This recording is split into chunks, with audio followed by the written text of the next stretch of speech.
We were technically not public during this great plug that MP Baines made for his riding, but we have to do testing before, just for those that have tuned in, and you get to speak for a minute or so. Mr. Baines did a fantastic job highlighting the wonderful things about that riding that he represents in Richmond. So we're ready to go, everybody. Bienvenue. Welcome to the Standing Committee on Industry and Technology. We're continuing a conversation on electric vehicles. Very quickly, for witnesses that are in the room, if you're using your earpiece but temporarily take it off the ear, and it's plugged in, please just make sure it's placed on the sticker in front of you. That protects the health and safety of our interpreters. I can verify that all of the testing for those joining us virtually has been effectively completed. We have 3 witnesses with us here today from the Electric Autonomy Canada, or from Electric Autonomy Canada, I should say. Alana Weitzman, who is the Vice President, Strategic Initiatives, Clean Transportation, who's joining us virtually. From Global Intelligence Knowledge Network, we have Neil Bisson, who is the Director. And joining us from the Transition Accelerator, Mo Kabara, who is the Chief Executive Officer. Witnesses, you'll each have upwards of 5 minutes for introductory remarks, followed by which there will be a line of questioning from members around the table. Madame Weitzman, I'm going to turn the floor to you to start. You'll have upwards of 5 minutes. The floor is yours. Thank you to the Chair and Committee for the great honor of participating today. Electric Autonomy is an independent media company and the news source for EV information in Canada with over 40,000 users each month. Just last week, we convened 2,000 business and government delegates from Canada, Europe, and the U.S. at the EV and Charging Expo and Kilowatt Hour Summit conferences, Canada's biggest B2B EV event. The event hosts over 900 organizations ranging from DHL and Purolator to Sobeys and Canadian Nuclear Laboratories. I want to emphasize that we are not a trade association representing the interests of a specific group, but an independent Canadian media business that helps companies and municipalities make confident decisions in adopting zero-emissions technologies. Electric vehicles are an innovative, breakthrough, disruptive technology. Canada prides itself on being a global innovator and leader, but we are very behind the rest of the world. In Canada, we are at 11.2% in terms of zero-emissions new car sales. That's according to StatsCan's Q4 2025 numbers. This means we're using old, inefficient technology that costs consumers and companies about 90% more in fuel and 50% more in maintenance of those vehicles. This is not politics. This is about core affordability and productivity, which I know everyone in the room here today cares about for Canadians. The gas tax cut will save a typical driver $17 a month for 5 months. EVs save drivers $250 a month indefinitely. Let's imagine a gig driver who drops their kids off at school and then uses that vehicle to deliver e-commerce packages or ride-hailing services. And they're filling that tank every 2 or 3 days. They're probably burning upwards of $700 a month or more. That money could go to rent, groceries, childcare. Car dealers still get to sell cars. But even better, the fuel is provided by local electricity workers and generators. What could be better for our economy and stability? In our strategic work, we start from the ground up, talking to everyone from drivers to fleet operators to those who manage parking lots. At our event last week, I was talking to Element Fleet Management. They work with a corporate client that operates just 9 electric company cars. They are dipping their toe into electrification. And last year, even before the geopolitics currently affecting gas prices, they saved $15,000 in fuel costs on just those 9 electric company cars. Now think about a company that operates hundreds of vehicles and the efficiency gains. I'm going to take this time to give you a quick list of what meaningfully benefits Canadian companies and consumers as we electrify. First, the clean fuel regulation credits are an essential market-based tool. These compliance credits create a revenue stream that offsets the significant cost of charging stations, either for fleets, charging sites, or even residential customers. In the last case, this means regular drivers like me can not only get a free charger, but potentially get the electricity to fuel their cars completely free. I know the government is dropping fuel taxes, which is a cents per liter savings. How about making Canadians completely immune to current gas price spikes? I'd like to address this particularly to our Conservative representatives who might not realize that these savings go right into the pockets of everyday Canadians. Second, remember that while typical Canadians drive 45 kilometers a day, a delivery truck can easily travel 175 kilometers. If you're looking to see emissions reductions, that is where the money is, and why our company focuses primarily on fleet electrification, not consumer vehicles. So this is what I would ask. Consider allowing clean technology investment tax credits to be used for on-road fleet charging. Currently, the credits can be used for off-road vehicles like electric mining equipment or golf carts. There's no reason charging infrastructure for on-road fleets shouldn't qualify. We know that when fuel costs rise, goods and services become more expensive. Switching commercial vehicles to electricity, which is regulated, creates price stability. Third, and here is a little bit of an out-of-the-box idea, create special taxable benefit rates when company cars are electric. When my cousin in England receives a company car that is electric or participates in an employee lease program, he pays a much lower benefit in kind rate than on a gas vehicle. In 2026, that is 4% instead of, say, his marginal tax rate of 45%. So why should we allow affluent consumers to have this benefit? Because the knock-on effect is that this creates a very robust used EV market. So company vehicles come off lease after 3 or 4 years, and this creates more affordable used EVs for everyone. Last, please just give people a plug at home if they live in a condo or rental apartment. The reality is that we are seeing more renters than homeowners and fewer folks who can afford single-family homes. This is the biggest nut to crack, and ZEVIP is a highly capable vehicle for this. Support for condominiums and apartment buildings to be able to assess their energy needs and install charging infrastructure will give close to 2 million Canadian households the unbelievable convenience of fueling their car the way they power up their phone. Thank you, everyone. Weitzman. Mr. Cabrera, we'll go next to you. 5 minutes. Oh, sorry, you might not have heard me there. Okay. Judging on the uncertainty, Mr. Cabrera, the floor is yours. Yeah. Thank you, Mr. Chair and committee for inviting me to speak. My name is Mo Kabara, CEO of the Transition Accelerator. We're an independent, nonpartisan organization that's focused on working with industry, government, Indigenous communities, finance, and really our focus is to make sure that that Canada is going to be coming out more competitive and stronger as a function of this energy transition that is happening globally. So I'm going to start by just talking a little bit about EVs and bring us back really to 2017. I mean, really, when we look at what happened in the EV market, I would say that really we haven't really started this experiment until the Model 3 came out. Before that, we had EVs, but they were expensive, they were short range. We've really been only running this experiment for 8 years. What's happened in those 8 years? EV sales were 1 in 50, right? And then last year, they were 1 in 4 globally. They're expected to be 1 in 2 in 4 years. We can argue about whether that's going to happen. Maybe it takes 4 more years. It's going to be 1 in 2 in 8 years instead of 4. But the trend is clear. And the trend, I would argue, is not really driven by emissions or climate anymore, right? Let's just look at Ethiopia. Ethiopia, probably like, why is he mentioning Ethiopia? Well, it's one of the lowest income countries in the world, right? But right now, last year, there were 6 in 10 vehicles, new vehicles sold were EVs. And the reason for that, because they're saving $4 billion on foreign currency fuel costs, right? So when we see that, it's not about just tech bros in San Francisco driving Teslas anymore. This is about a longer-term trend that is based on technology that is superior in cost and performance. So when we look at that, what does that mean for Canada? I'm going to talk about 4 things. I'll try to be quick. One, on charging infrastructure.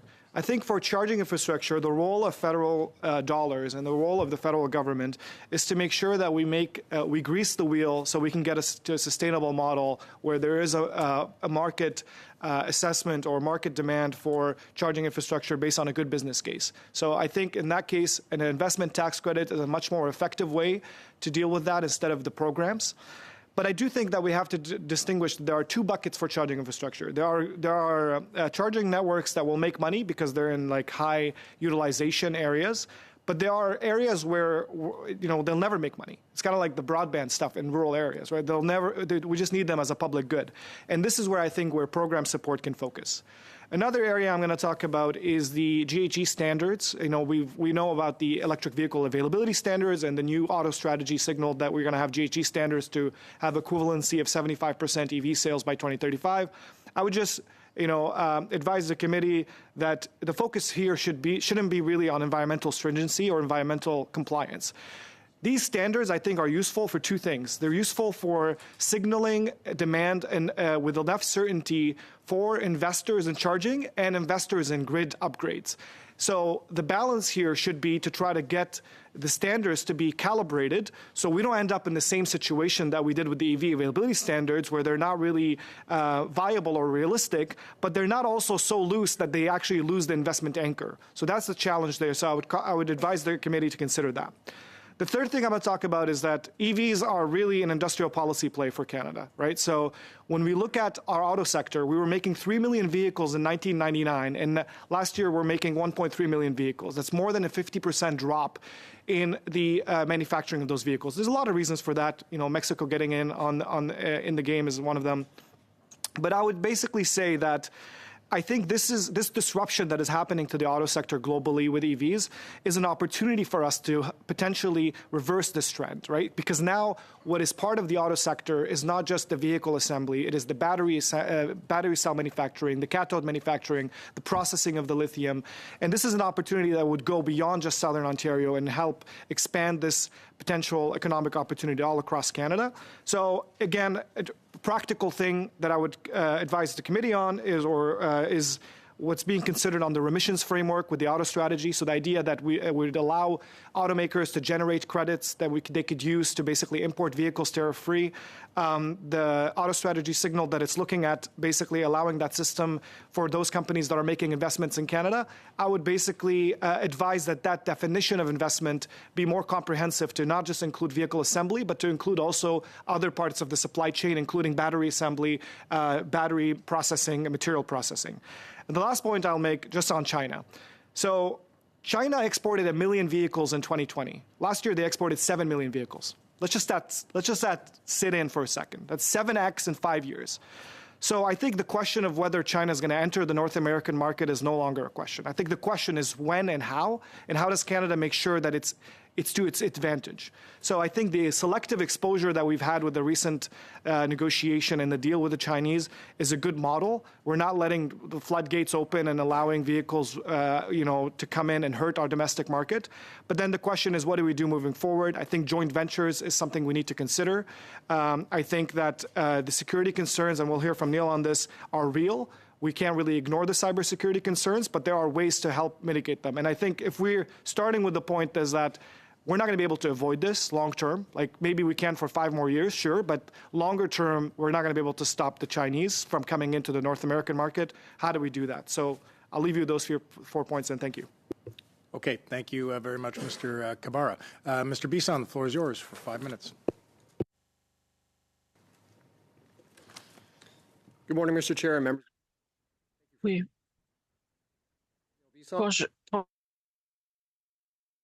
The Director of the Global Intelligence Knowledge Network and the President of the Ottawa-Gatineau chapter of the Pillar Society, an organization comprised of former Canadian intelligence professionals dedicated to supporting Canadian intelligence community and advancing national security awareness in Canada. I'm here today to provide a national security perspective on Canada's electric vehicle policies as they relate to Chinese EVs. At the outset, I would like to be clear. This is not a discussion about electric vehicles themselves, nor is it about limiting competition or innovation. This is about understanding the national security implications of introducing Chinese EVs into Canada and its critical infrastructure ecosystems, including communications, transportation, and the electrical grid. During my career as an intelligence officer, I assessed 3 major components of every source: motivation, suitability, and access. Motivation reflects intent, suitability reflects capability, and access determines whether the information is obtainable. As I continue through my opening statement, I will demonstrate how Chinese electric vehicles can be used by the People's Republic of China and the Chinese Communist Party against Canadian national security interests. CSIS and CSC reporting consistently identify the PRC as an enduring and sophisticated threat, conducting widespread cyber espionage and influence operations against government, academia, private industry, and civil society to advance its strategic, military, and political goals. This reflects clear and sustained motivation by the PRC. According to CSC, the PRC operates one of the world's most extensive intelligence systems, using advanced cyber capabilities to target government systems, critical infrastructure, and research sectors. This includes compromising thousands of devices within Canada, targeting innovation for intellectual property theft, engaging in transnational repression, and using disinformation and artificial intelligence to influence democratic processes. The Government of Canada has already recognized the national security risks associated with PRC-linked technologies. Huawei and ZTE were banned from Canada's 5G networks after intelligence agencies warned that integration could provide potential backdoor access to sensitive government, commercial, and personal data. Canada has also acted against surveillance technology, ordering Hikvision to cease operations following concerns its systems could enable covert surveillance, access video feeds, and collect biometric data at scale.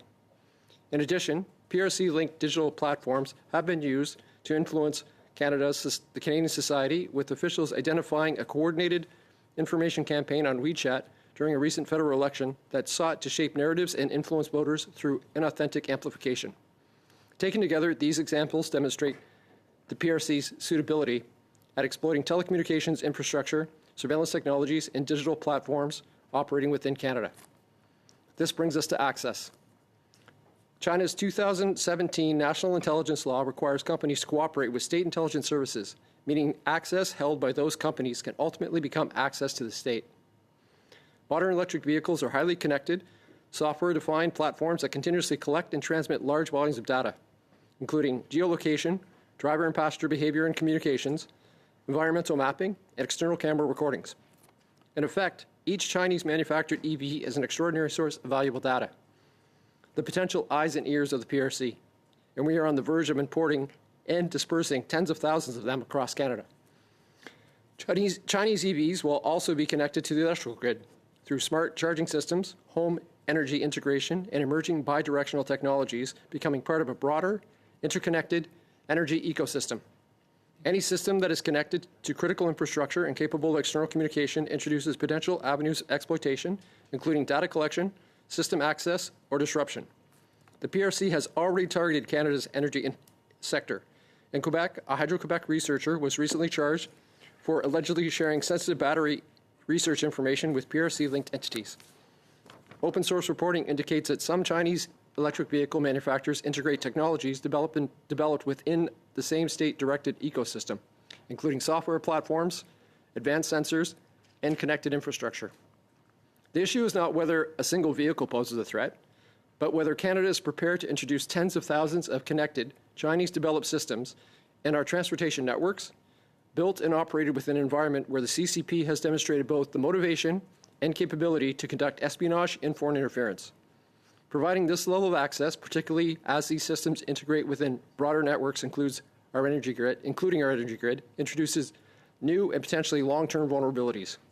Once access is established, it becomes difficult to detect and even harder to reverse. The decisions made concerning the importation of Chinese EVs will determine whether Canada manages this risk or introduces significantly more of it. Thank you. Thank you very much, Mr. Beeson. Okay, colleagues, we're going to enter into our first round of questioning. Mr. Guglielmin, the floor is yours for 6 minutes.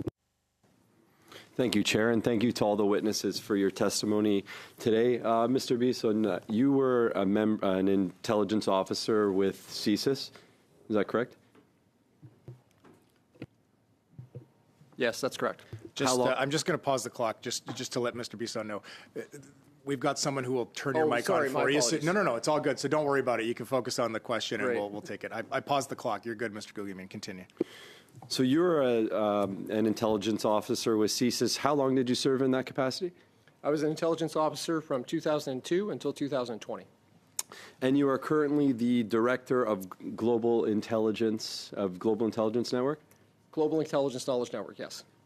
So in your professional opinion, would you agree with CSIS's public statements that China and the Communist Party in China is one of our largest national security threats? The information that's provided by the Canadian Security Intelligence Service in relationship to the threat of China, yes, I agree with that. And in your opinion, what is it specifically about the way that the Chinese operate that makes them a national security threat? It has to do with the sophistication of the operations in which they conduct, and most recently has to do with the fact that they no longer really are concerned with whether or not they are called out on any of these issues, as has been previously identified in most recent reporting when it comes to the FBI identifying them being involved in activities for cyber espionage.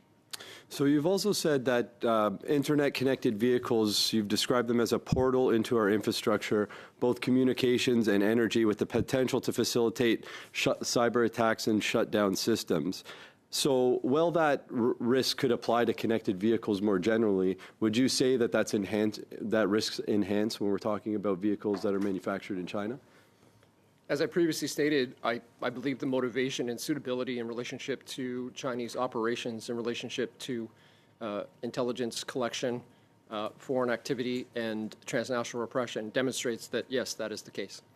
So given all that, and given, as we were talking about previously, CSIS had said that Chinese pose an intelligence threat. They're engaged in cyber espionage, foreign interference, and what CSIS calls pre-positioning and critical infrastructure to enable future disruption. In your view, would you say that the Canadian government largely is taking those warnings seriously, given the way that they're approaching an EV deal with China? I believe that the information that's being provided by the Canadian Security Intelligence Service and the Canadian intelligence community demonstrates that the implementation of any Chinese-based technology comes with a certain amount of risk, and that risk needs to be assessed and dealt with. So to kind of bring this together, when you combine these internet-connected vehicles from a state-directed adversary, plugged it directly into our electrical grid, operating across our roads and cities, with a government that, as you pointed out, has basically subordinated security to trade, do you think we're sleepwalking into a serious compounding vulnerability to our critical infrastructure potentially? I believe at this point we have seen the previous motivations and suitability of the intelligence organization of the Chinese government and what they're willing to do and capable of doing. That in and of itself is a reason to take caution in relationship to any implementation of technology here in Canada. Do you think we are ready to deal with some of these emerging security threats when you combine the way certain state actors, such as China, which we're talking about here, seem to progressively pursue threats to our national security, and this could be enhanced with the introduction of new artificial intelligence technology? Do you think we're ready to handle these threats?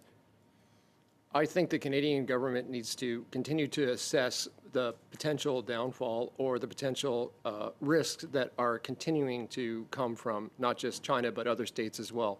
As technology advances and the implementation of that technology into the Canadian infrastructure continues, that concern will continue as well.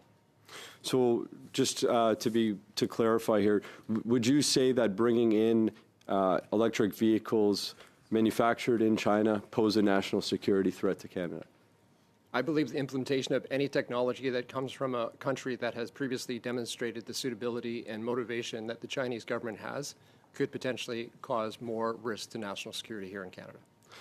What would you recommend that government do if they were going to bring in electric vehicles from Chinese suppliers and from China writ large in order to better prepare ourselves for the national security implications?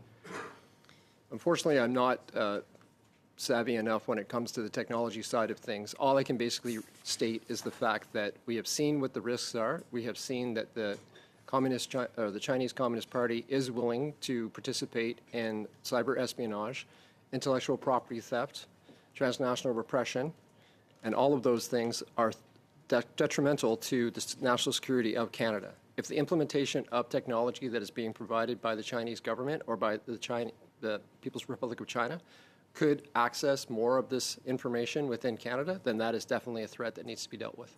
Thank you very much. 20 seconds left. I'll turn it back to you, Chair. Okay, thanks very much, Mr. Guglielmin. Madame O'Rourke, floor is yours for 6 minutes.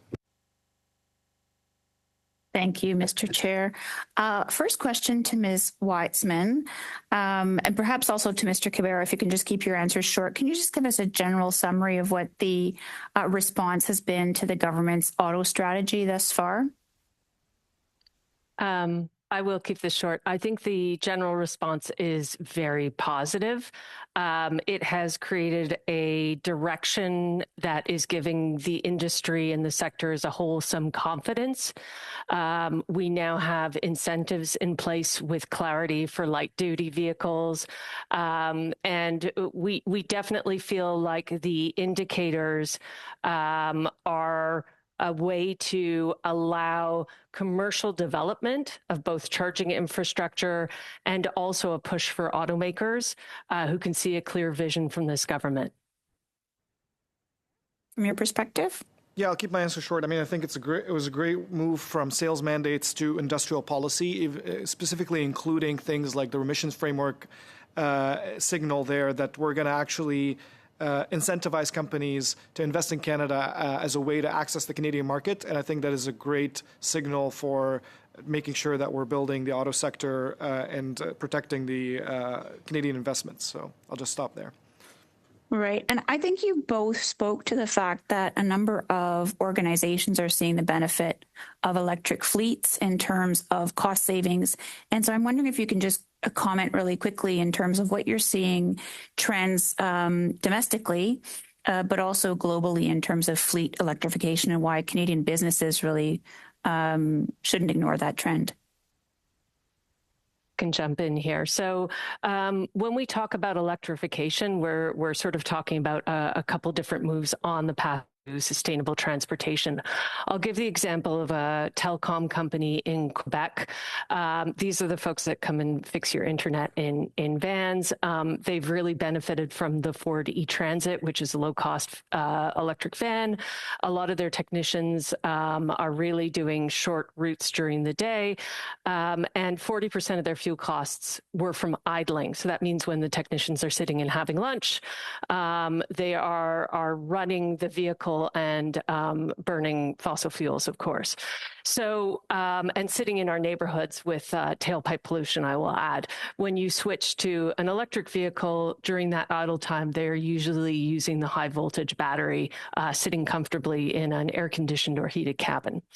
That company has back of napkin said that from both reducing the fleet of combustion vehicles and that are sort of right-sizing and significantly electrifying. So I believe they have upwards of 200 electric vehicles in their fleet at this point.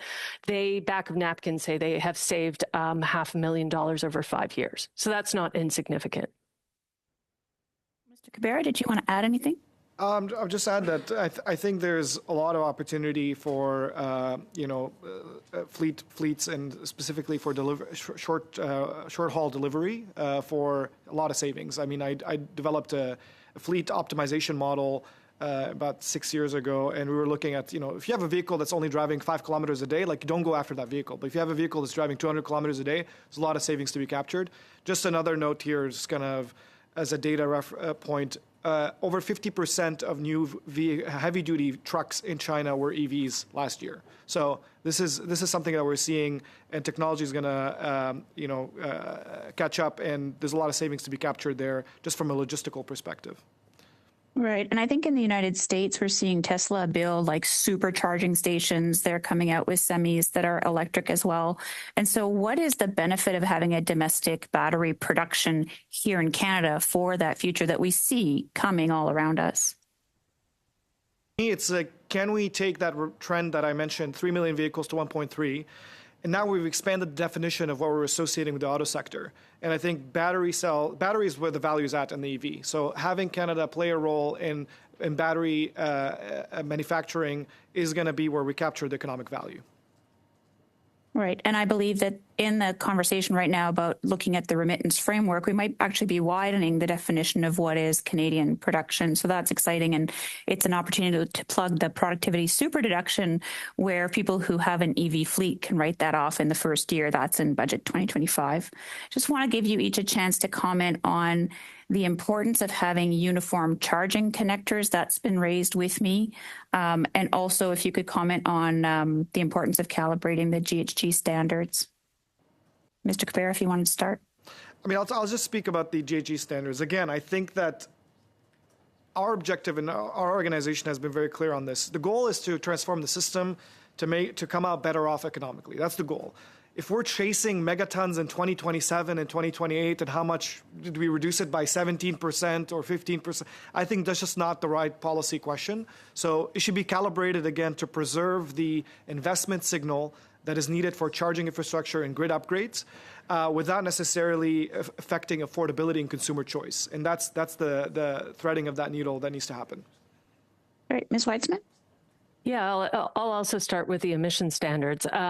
Look, we're at a turning point anyhow. In the U.S., the EPA final rule rescinding the endangerment finding repeals federal GHG emission standards for all vehicles and engines from 2012 to 2027 and beyond, and along with associated reporting and compliance programs. So that goes into effect in 4 days. Our own emission standards point to the EPA by reference because we think of ourselves as a unified market. And the consequence is dramatic. No Canadians asked for or voted on this, but clearly we're going to have zero choice. So my question is, are we going to build cars for Americans with no emission standards and sell those here? Is the plan to become the world's dirtiest car factory? I think we can all admit that as electrification rises globally, we need to, at the very least, diversify and then make the most of Canada's natural assets, not only in critical minerals and clean electricity, but also in research. We have one of the world's foremost battery researchers in the world in Halifax, Nova Scotia.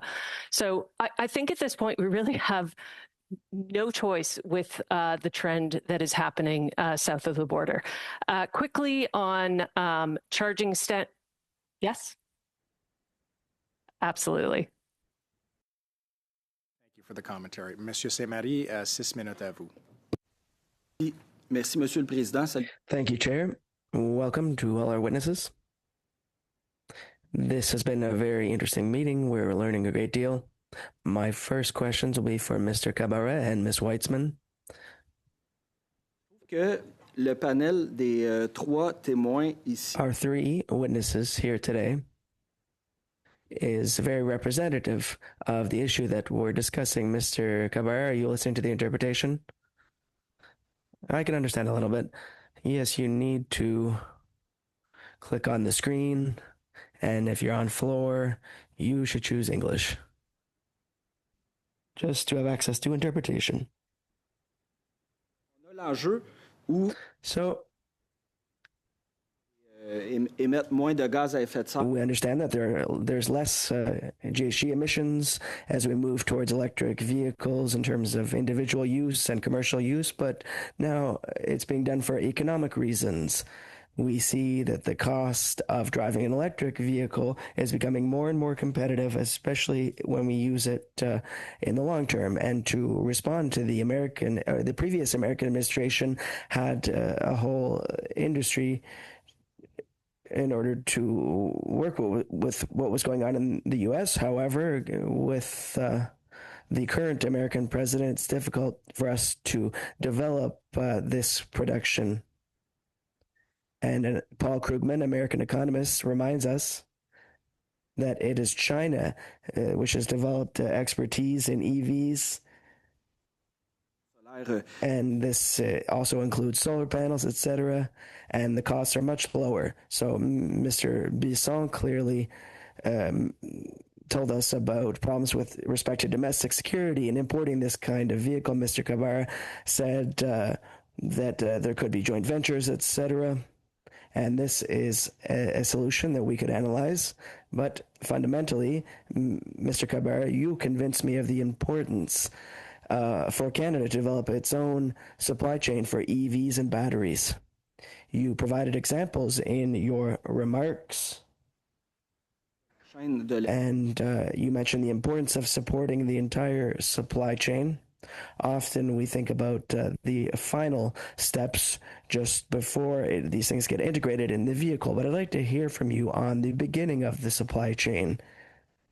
So here we have the rare earth metals, we have electricity, which is often renewable in abundance, and this can be a significant competitive advantage for us. So our advantage is not just from subsidies, but also from the advantages that we have thanks to our natural resources and our clean electricity. So if you could tell us a little bit more on this, and then afterward, Ms. Weitzman could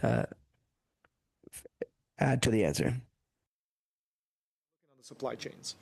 And I think that when we look at the Bloomberg scoring of who's the number one in the world on the potential for the battery supply chain, Canada 2 years ago was number one, and then now we're number two. It's about the potential, though, right? And the reason why we're number two is because we have access to critical minerals. We're one of the only countries in the world that have full access to every critical mineral required for the EV supply chain.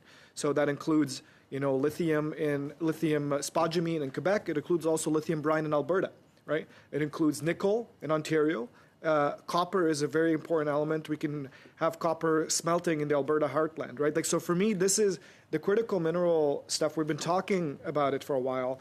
We're starting to see some action, but we really need to move quickly there because we can't just keep talking about a potential when people are moving very quickly around the world. China is moving very quickly to buy mines around the world, and they currently control upwards of 80% of all of these critical minerals and their processing, right? So I think for Canada, vertical integration is the name of the game when it comes to actually producing a competitive product. The reason why China has cheap EVs is not because they have cheap labor. They have cheap EVs because they have dominated and controlled the supply chain in a vertically integrated way. You can go back to Tesla's Battery Day in 2021, and you listen to that speech of like, we're going to make a vehicle for $25,000. Well, great.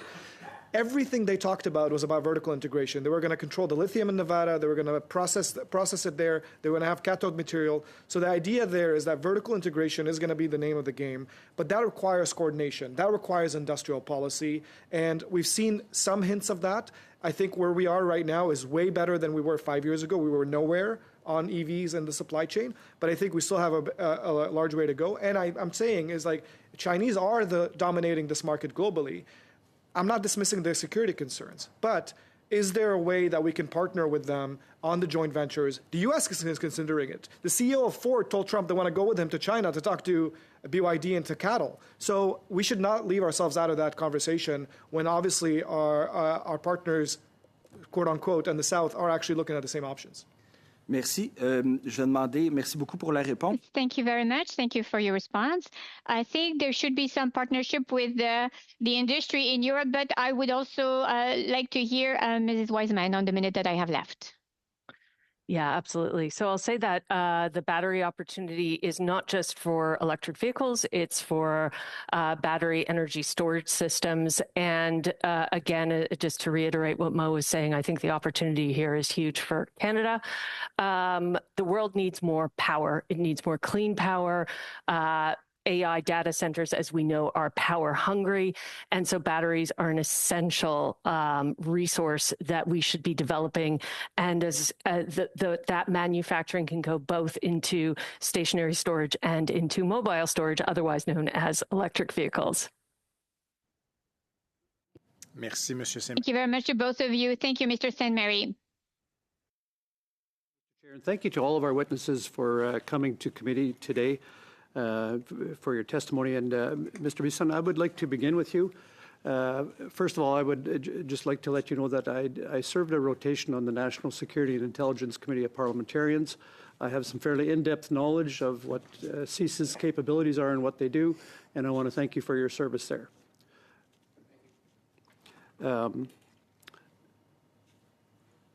We often talk about our Five Eyes partners.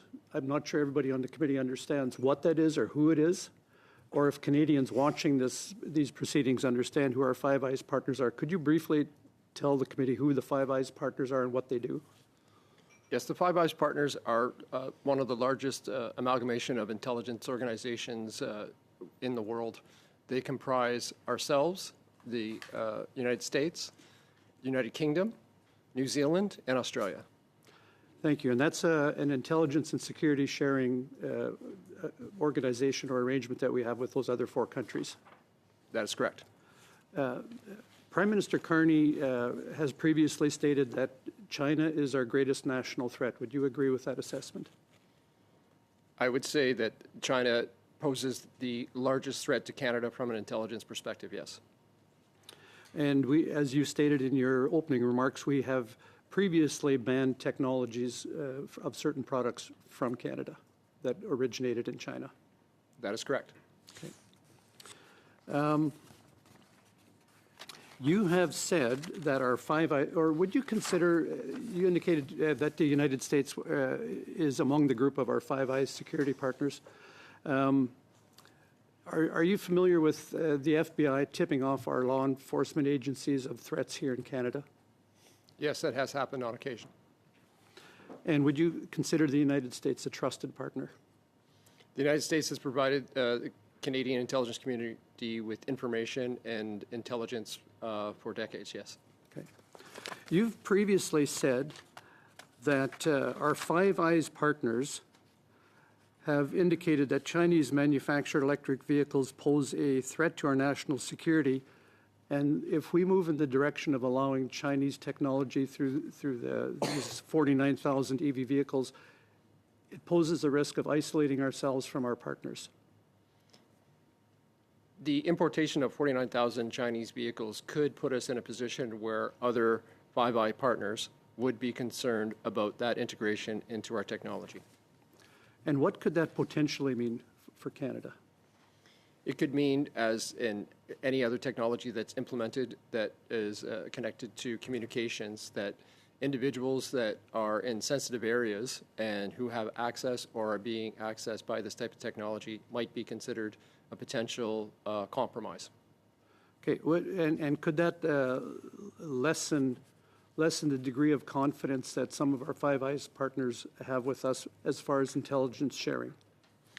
It's a difficult question to answer because I am aware that some other Five Eye partners also have Chinese EVs, but it would also be a further consideration, especially along the lines if it was ever determined or identified that any of the information that is detrimental to national security of our Five Eye partners or ourselves has been essentially taken by using this type of technology being incorporated into our systems. In my home province of Manitoba, Manitoba Hydro is a primary supplier of fiber optics cable, and by that the host of a lot of internet services. You have expressed concern that plugging Chinese-made electrical vehicles into our electricity grid poses a security threat. Could you expand on that a little bit? The implementation of any communications device that also attaches itself to an electrical grid or any other power supply in and of itself opens up opportunities for a foreign adversary state to take advantage of or disrupt that energy. What are some of the precautions that you think Canada should be taking? It's difficult to say what precautions can be made in relationship to the importation of 49,000 Chinese EVs. From what I've identified today, the bigger risk is not to take a stronger look at why this is coming into Canada, why these EVs are coming to Canada, and what threat they pose. In relationship to providing information about what we can do to try to mitigate these threats, I think that would be better left to individuals who have a more technological understanding of the integration of this technology. Okay, thank you for sharing your perspective with committee. Thank you very much, Mr. Falk. Mr. Bardisi, the floor is yours for 5 minutes.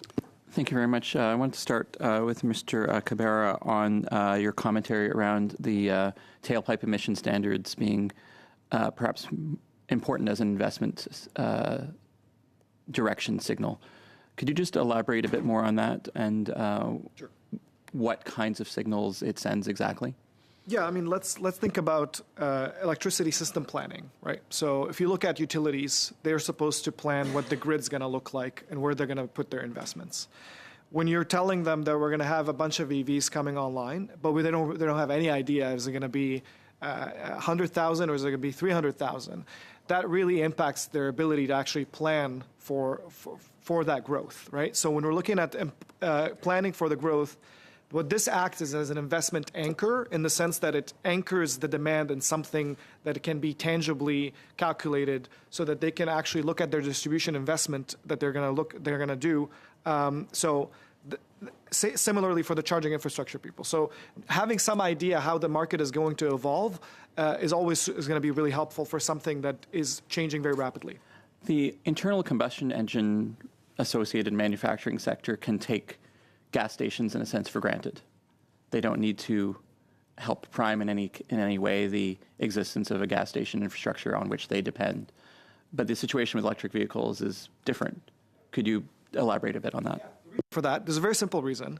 90% of the time, people are not going to charge at these things. So charging networks are not actually analogous to gas stations, because their utilization by definition is that you go home, you have a garage in your place or you have a driveway, you're going to plug that car and you're going to wake up with a full charge. That's going to be, the data that we've seen is 90 to 95% of the time that's what's going to happen. But you're going on a road trip, or you're taking a longer trip, a few times a year, right? You're going to need that public charging. So the idea is that the business case inherently is challenging for charging infrastructure. And that's why I mentioned there are going to be highway kind of usage, which is there's going to be a good business case. There are cases where there'll never be a business case, right? And maybe that risk can be shared where a charging operator can have a portfolio where some make money, some don't, and then it balances out. But I think this is why public money is really needed to help grease the wheel so that we can actually have a self-sustaining model. And a last question to you, Mr. Cabrera, on GHG standards driving investment. So you mentioned in the charging and supply chain sector. What about the manufacturers themselves? Yeah, I mean, I think the idea is that we know what we want is we want Canada to remain an automotive superpower. We want, we've kind of lost ground in the last several years, as I mentioned. And you just look at the trends, and we know the future of automotive is electric vehicles. Even the Ontario government, which is a conservative government, have stated that very clearly. Saudi Arabia has stated that very clearly. So I think the idea is that if we can have demand-side policies that can also incentivize manufacturing of these types of technologies, I think the GHG standards do that as well. Thank you very much. I have a couple of questions now for Ms. Weitzman. And Ms. Weitzman, thank you for you put on an event in Toronto last week at which both I and Ms. O'Rourke spoke and visited some of the many companies that you referred to. And so my first question is about that network of companies. Could you speak to the state of maturity of the sector in Canada and the number of startups that you're starting to see in the sector? Yeah, absolutely. And I will say, typical of Canadian innovation, we have some of the leading companies in this sector. So I'll point to a few of them and maybe briefly explain what some of them do. One startup based in Toronto, where I am, is Switch.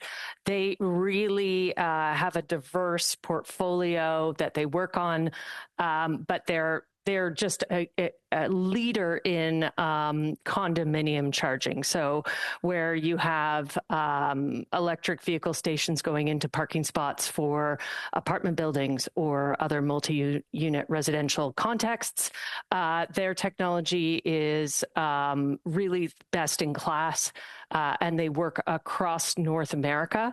Another company called Polara, they are an energy management software. They were actually incubated at Hydro-Quebec and have now that technology has been sold to Polara.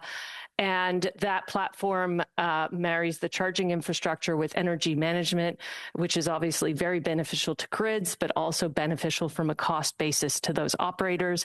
What you're trying to do when you're charging vehicles is sort of flatten the electricity demand over a charging sessions that happen overnight. So if you have 50 vehicles, what you don't want is all of them starting to draw power at the same time, which stresses the grid and incurs higher utility costs. Generally, what you want to do is have them roll over and charge in sequence to be operational for the next day. So there's amazing technology being developed here. There's also companies that work on aggregating individual EVs and using those as a managed charging resource. So for instance, when the sun is shining and there's an overcapacity of renewables, that piece of software would trigger those vehicles to start charging and essentially to suck up all that renewable energy, store it in the battery, and then use it as clean electricity to fuel those powertrains when those cars start moving. Mr. Bardisi. Monsieur Saint-Marie, 2 minutes, 30 secondes. Mr. Saint-Marie, you have 2.5 minutes. Thank you so much, Mr. Chair. So another question. In fact, two questions for Mr. Kabara, and you will have 2 minutes to respond, please. As long as the U.S. are going away from electrification of transport with the current administration, is there a potential to increase partnerships with the European industry? And my second question, the budgetary parliamentary officer has assessed that the subsidies for battery plants in Ontario would be profitable only if they had the minerals and components. Otherwise, the subventions wouldn't be working. So can you comment on this? Do you agree with this assessment? The first one, we should actually take the opportunity that the U.S. has slowed down, because it was very difficult for us to compete in the era of the Inflation Reduction Act under Biden, actually on batteries and EVs. So I think this is an opportunity for us to try to catch up and actually be able to potentially win in this area. And I think we're working with the Europeans. I mean, we should just really focus on harmonizing our standards on vehicles with Europeans. That would be a slam dunk, because we've been trying to do that for 25 years. So that would be a first one that's going to help us be able to import more vehicles from Europe, specifically electric vehicles, and export more to them as well. So I think that's a great idea. The second piece on the investments, I totally agree, which is why we've been very clear that you need a whole supply chain approach, and you need to capture more value upstream from the vehicle assembly or even the battery cell itself, right? So if you go from lithium spodumene to lithium hydroxide, you've already increased value creation by 10x. So you go from lithium hydroxide to cathode material, you've already increased value creation. So I think capturing that value is going to be what helps us get the bang for our buck. And the thesis that magically this is going to happen, I think, is going to be something that is being challenged. But I think this is where we're trying to help, is by spurring investments upstream from where those assembly plants have been located. Merci beaucoup pour la réponse. Thank you very much for the answer. It's very clear. And once again, thank you to all three witnesses for appearing today. Thank you very much, Mr. Chair. Thank you, Mr. Saint-Marie. Thank you very much. And Mr. Bisson, I'd like to continue along the line of questioning we were discussing before when it comes to security concerns with Chinese-made electric vehicles. You had indicated the threat is there, that they have access into our power grid. Could you expand on that a little bit more, what you mean by that? How would that work? As I stated, the access to the power grid is that with electric vehicles, anything that needs to be charged has to be charged through the electrical grid. We have previously seen that the Chinese Communist Party has had interest in Canada's capability to use the electrical grid in a sufficient way for whether it's battery storage or interconnectivity across provinces. This leads from an intelligence and threat-related risk assessment perspective is that any vehicle that has the technology to communicate and provide information back to the Chinese Communist Party could then take that information, supplement that information, and potentially use that information for their own personal, commercial, or economic, or strategic, and potentially military goals. On top of that, you also have the issue of the potential to disrupt. If these vehicles are connected and they do have the technology for them to disrupt the electrical grid system, that is something that could potentially happen. Okay, and CSIS has previously warned that hostile actors are seeking to preposition themselves within our critical infrastructure. We know that car manufacturers have the ability to shut vehicles down remotely. The technology that's embedded in these Chinese EVs, what would the capability of the China government be to disrupt our electrical grid? Unfortunately, that's beyond my capacity to speak to from a technological perspective. All I can speak to is the fact that the Chinese Communist Party and the People's Republic of China has demonstrated both the willingness and the ability to conduct operations in Canada for the theft of intellectual property, foreign interference, and espionage. All of this leads me to believe that any integration of technology from the Chinese Communist Party or the People's Republic of China can and will be used potentially for these acts. Because as I have stated, in 2017, the Chinese government implemented the intelligence law, which means that any company which the Chinese government has access to must provide information to their state intelligence organizations when it is asked for. Okay, and so by that you would suggest that not only will these vehicles be able to gather intelligence and provide that information back to the People's Republic of China, but they would also be able to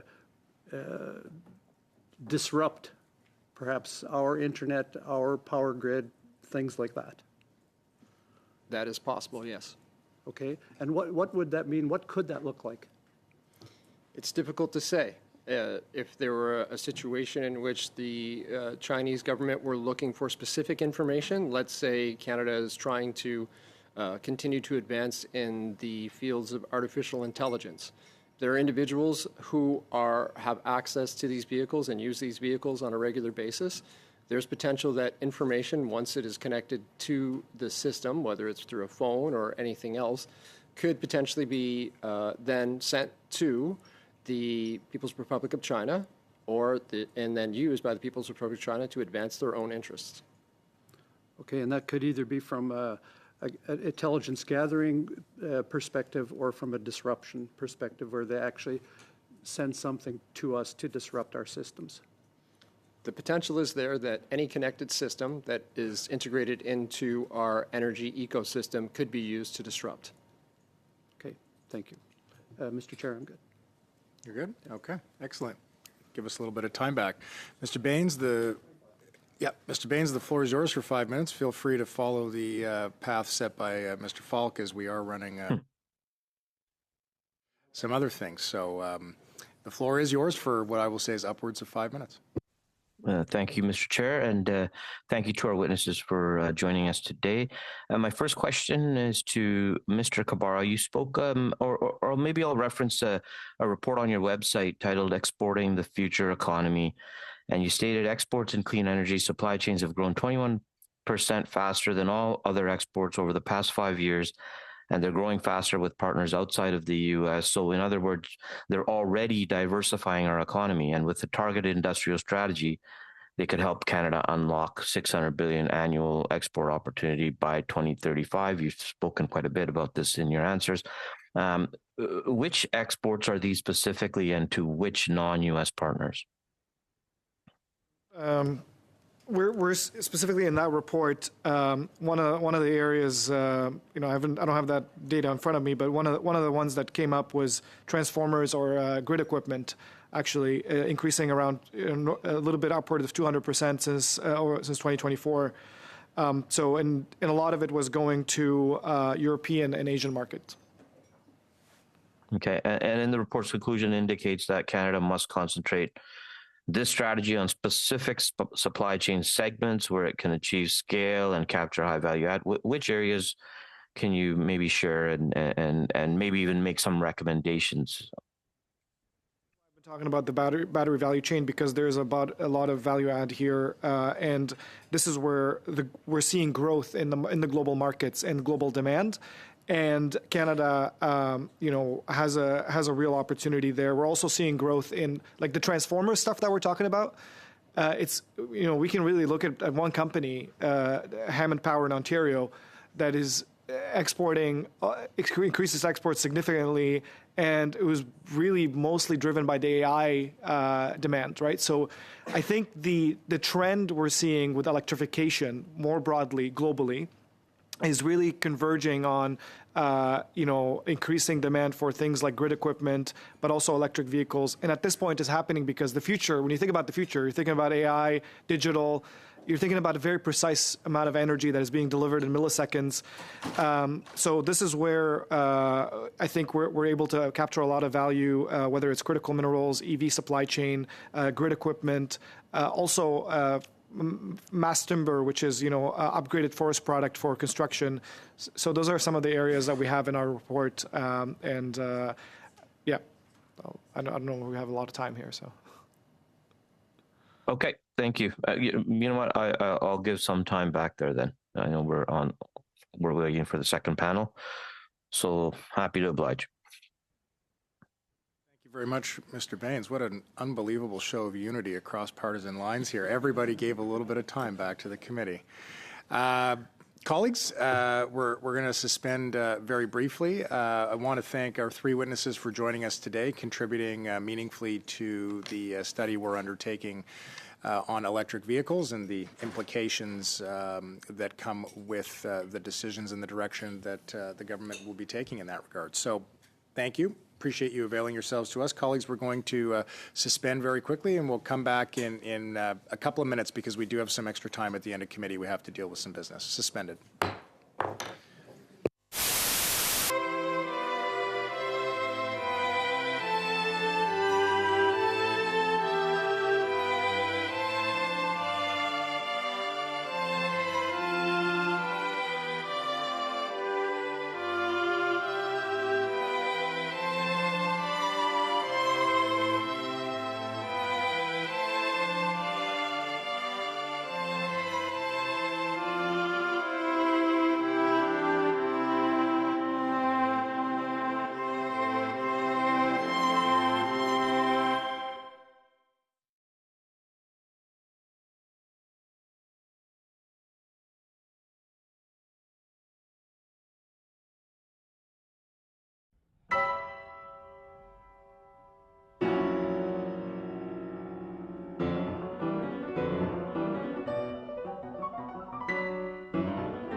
of testimony here. Joining us from Accelerate, Canada's ZEV Supply Chain Alliance, virtually, is Andrew McKinnon, the interim. And joining us here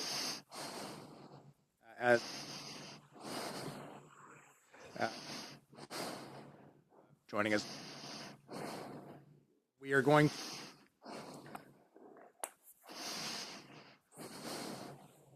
have an opportunity to begin opening remarks. Thank you, Mr. Chair. Can you hear me okay?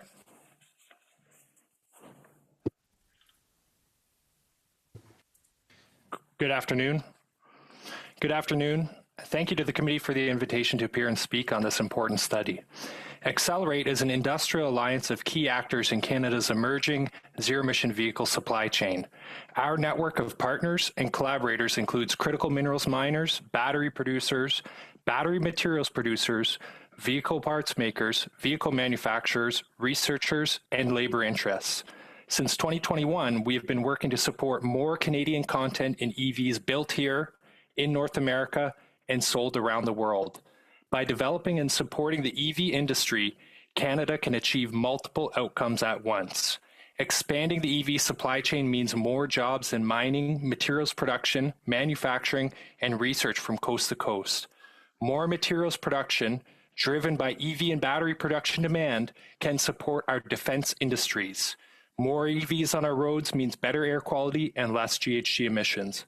Altogether, a strong EV supply chain will provide the finished products, battery precursors, and critical materials that our trading partners need.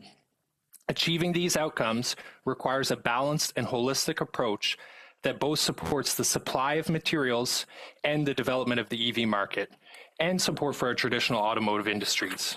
Last year, Accelerate undertook a new research project on how Canadians view this emerging EV industry. What we learned is that Canadians in all regions support the development of EV supply chain industries, including mining, battery materials, components, and final manufacturing. For them, this industry represents a significant opportunity for new jobs. Our research shows that a majority of Canadians believe that investing in the EV supply chain should be at least a moderate investment priority for the government. That almost 3 in 10 Canadians become more supportive of critical mineral mining and processing after being told these are part of the EV supply chain. And this includes a small proportion who are initially opposed to these industries, but become more supportive when they're linked to EV. Finally, Canadians who own or know someone who owns an EV have stronger support for the development of the EV supply chain here. This research shows that more EVs on our roads will increase public support for the critical minerals mining and processing industries that are important not only for EV production, but for defense, clean technology, and trade development objectives. Today, it is widely recognized in Canada by our allies that concentrated global supply chains for critical materials, including battery materials, represent a significant economic and security risk. For some of the key material inputs that go into making EV battery or motor, greater than 90% of the world's supply is produced in China. This means that even though Canada has the raw materials needed and the final manufacturing prowess, we are missing critical segments of the overall supply chain. We believe that the current government's approach of a limited allowance of Chinese EVs into the Canadian market must be paired with continued and effective supports for Canada's own EV industry. These would include deploying a national IP strategy for Canada's critical materials producers that would fast-track patent processing for technologies deemed critical to the national interest, including those related to battery materials and battery materials production, ensuring that future deals to secure foreign direct investment in the production of batteries or EVs include provisions that require investors to work with Canadian critical materials providers and eventually achieve specific levels of Canadian material content. And finally, we would like to see assurances that future agreements on joint ventures in Canada for production of batteries or EVs include safeguards to support IP protection. We know there are some of these in the new automotive strategy, and requirements for Canadian materials supply at Canadian prices, and provisions to facilitate technology transfer to Canadian firms. Any deal must increase Canada's strategic independence and economic resilience. In conclusion, just as the automotive industry in the past 100 years was linked to Canada's economic, defense, and industrial capacity, so too can the EV production and battery production industries support these objectives for the next 100 years. Thank you very much. Mr. McKinnon, and apologies, Mr. Hinton, your camera wasn't on at the time I was making introduction, so I didn't see you there. So appearing with us today as an individual is James Hinton, an intellectual property lawyer. I am going to turn the floor to you if you're ready to provide your introductory remarks. Great. Thank you. Honorable Chair, Vice Chairs, and members of the committee, thank you for inviting me to speak. Your work is of tremendous importance to Canada. I'm the CEO of an intellectual property lawyer with Own Innovation, having experience as a mechanical engineer in the automotive industry. I work with high-growth Canadian technology companies as they commercialize and scale globally. Canada's billion-dollar electric vehicle strategy has failed. It is not because of EV technology effectiveness. It's not because of demand. It's not because of U.S. tariffs or global trade challenges. It is because Canada is not even in the game. Canada has done and continues to do everything wrong. We fund EV research and development, but do not retain it. For example, Dalhousie University is home to global battery research excellence with millions in public funding, but foreign firms like Tesla are the ones that end up owning the technology. We fund manufacturing. With $57 billion in EV funding, we subsidize cheap labor for foreign firms that reap the economic upside. Now that many of those firms have closed shop with no jobs, but with us holding the bag. These deals were doomed to fail from the start because we had no ownership stake. It was all branch plants for foreign firms. We fund adoption of EVs, but without Canadian firms in a meaningful position in the value chain, those subsidies flow out of the country.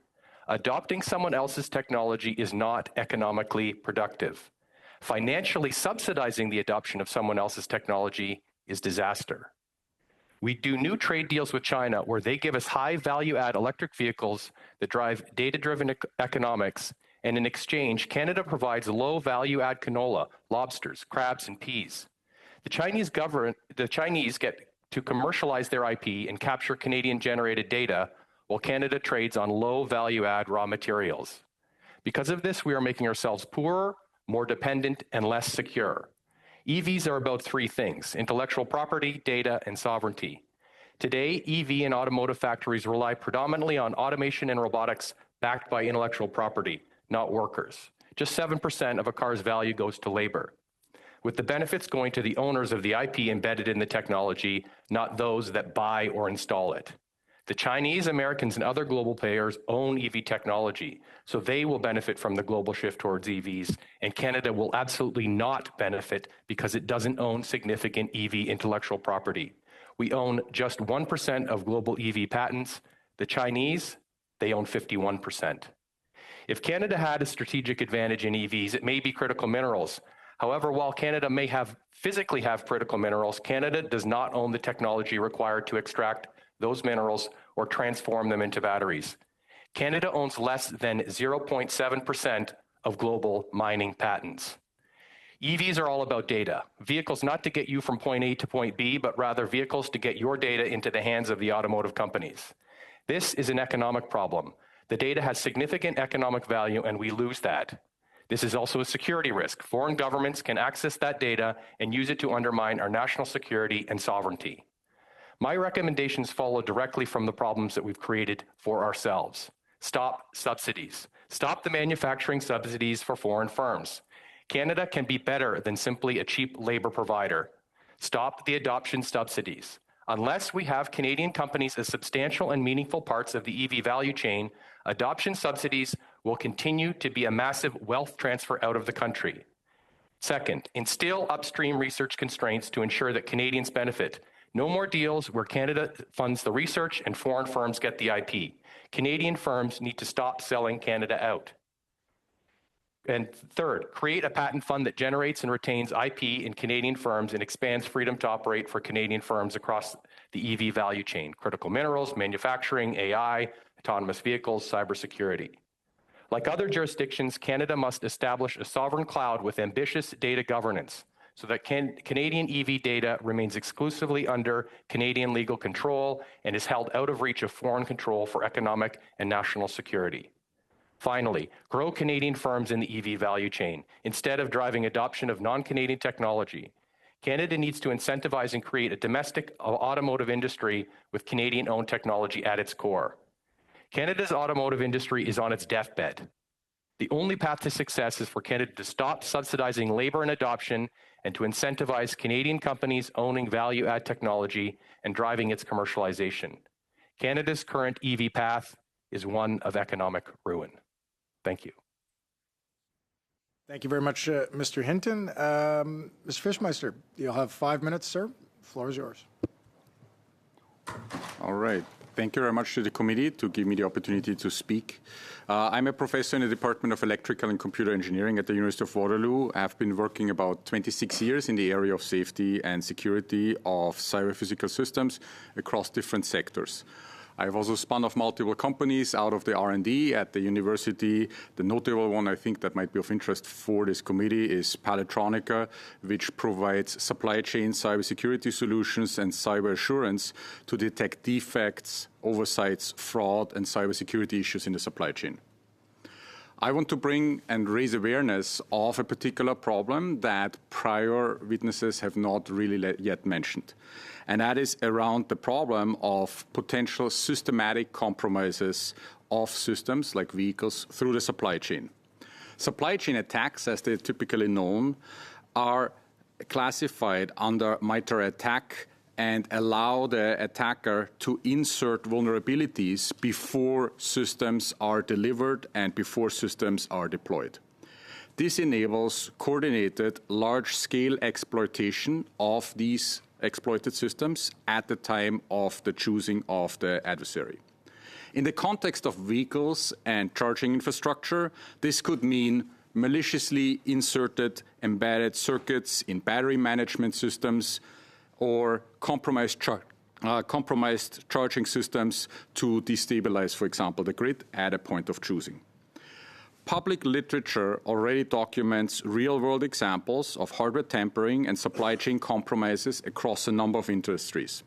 Examples that are available in the public literature are, for example, USB devices rigged with explosives sent to journalists in Ecuador, or, for example, bypass electronics in switches, in commercial off-the-shelf switches that allow you to load arbitrary firmware onto these systems. Or you can just right now go onto the internet and buy cables and keyboards that look like regular keyboards, but they actually have hardware implants in them that allow you to steal data from phones and computers. A viable response to this risk is the zero-trust supply chain model. In the zero-trust supply chain model, no component is implicitly trusted regardless of its origin. Every party is verified, measured, and continuously assessed. We already do this today. When you go to the airport, regardless who you are, your bags are being scanned with an X-ray scanner. No matter where you're from, no matter how often you flew, your bags are being scanned. Past behavior does not eliminate present risk. The technology to implement these zero-trust systems is already present and is deployed today by leading companies in high-assurance sectors such as aerospace and defense. Unfortunately, Canada is lagging behind in the adoption, and that leaves Canadians exposed to supply chain risks in a particular area, like, for example, automotive. The urgency of supply chain assurance techniques is only increasing. Today, AI solutions allow you the rapid generation of software. Hardware will follow. What this means is, in the near future, malicious actors will be able to generate counterfeit or malicious automotive components by pressing a button. So simply as you right now go into these GPT solutions to say, give me an answer, a summary on this, you will be able to clone hardware, you will be able to add malicious and create malicious circuits. When that happens, supply chains built on trust and good feelings will fail. Only supply chains using zero-trust principles will remain secure. And the fundamental question is whether we choose to lead or wait until the news catches up with us. Naturally, I advocate for Canada to adopt zero trust principles for supply chains in automotive and other areas before security incidences force us to do so. Thank you very much. Thank you very much, Mr. Fischmeister. Okay, colleagues, we're going to enter into our first round of questioning. Mr. Guglielmin, the floor is yours for 6 minutes. Thank you, Chair, and thank you to the witnesses for your opening testimony. Mr. Hinton, you have said that Canada's auto industry is essentially in peril because of the breakdown of the free trade agreement with the United States. How dependent on a free trade agreement with the U.S. would you say the auto industry is? Yeah, and so in the automotive sector, everything, all these parts go back and forth across the border a number of times. And so with the let's say, heightened tariffs, our market is destroyed. Our huge major buyer, the Americans, are basically pulling the rug out from under this, not only from their EV approach, but also from the trade part. They're going for the jugular, so to speak. Earlier this week, I was at a Metal Service Center Institute in Quebec, and there were a lot of the steel mills and a lot of the value-add manufacturing base in Canada was present there, and everyone sort of echoed the same tune about the tariffs, how it's alarming and they're almost reaching a crisis point. So just wondering if, in your view, restoring free trade with the United States should be one of the government's primary priorities when it comes to the auto sector right now. Yeah, we actually really need free trade. And even from the last USMCA renegotiations, there's no free trade even mentioned in that. And so a lot of these non-tariff barriers like intellectual property, data, and the controls around sovereignty are going to be the next things that the Americans are going to advance. So they're not only going to push for no free trade, but they're also going to advance their economic position through intangible assets, data, sovereignty, intellectual property, as we saw them do in the last round. So they're coming for us even more aggressively in these rounds, and I've been working on a number of initiatives to advance this.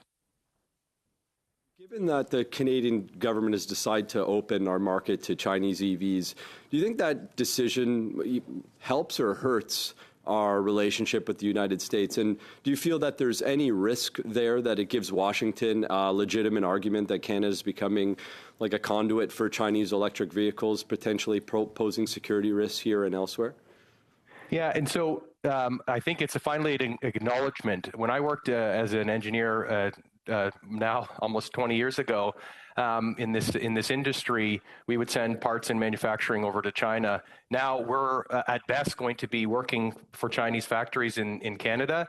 This is not the ambition that I have for Canada. That's not the ambition that we see. And so the Americans are going to see us as even weaker partners. They thought we were weak before and they wanted to take advantage of us. And now we're working our way to the lowest, most unproductive part of the value chain, and the Chinese are benefiting, and the Americans are trying to make sure that we're not the next Mexico, but we might very well be. Canada is having been put into a race to the bottom on cheap labor by global automakers. So we've heard evidence about what that competition looks like in practice to comparable allied markets. We know BYD, China's largest EV manufacturer, has been credibly accused at its factory in Hungary of 7-day work weeks with no rest days, shifts up to 14 hours, wage payments deliberately delayed for months. So does the government's decision to open our market to vehicles built on that model not accelerate the very race to the bottom that you were speaking about? Yeah, and our race to the bottom is part of that $57 billion subsidy program for manufacturing, $5 million per worker. And so that's what it takes to compete with the Mexico, China, and other examples, as you're pointing out.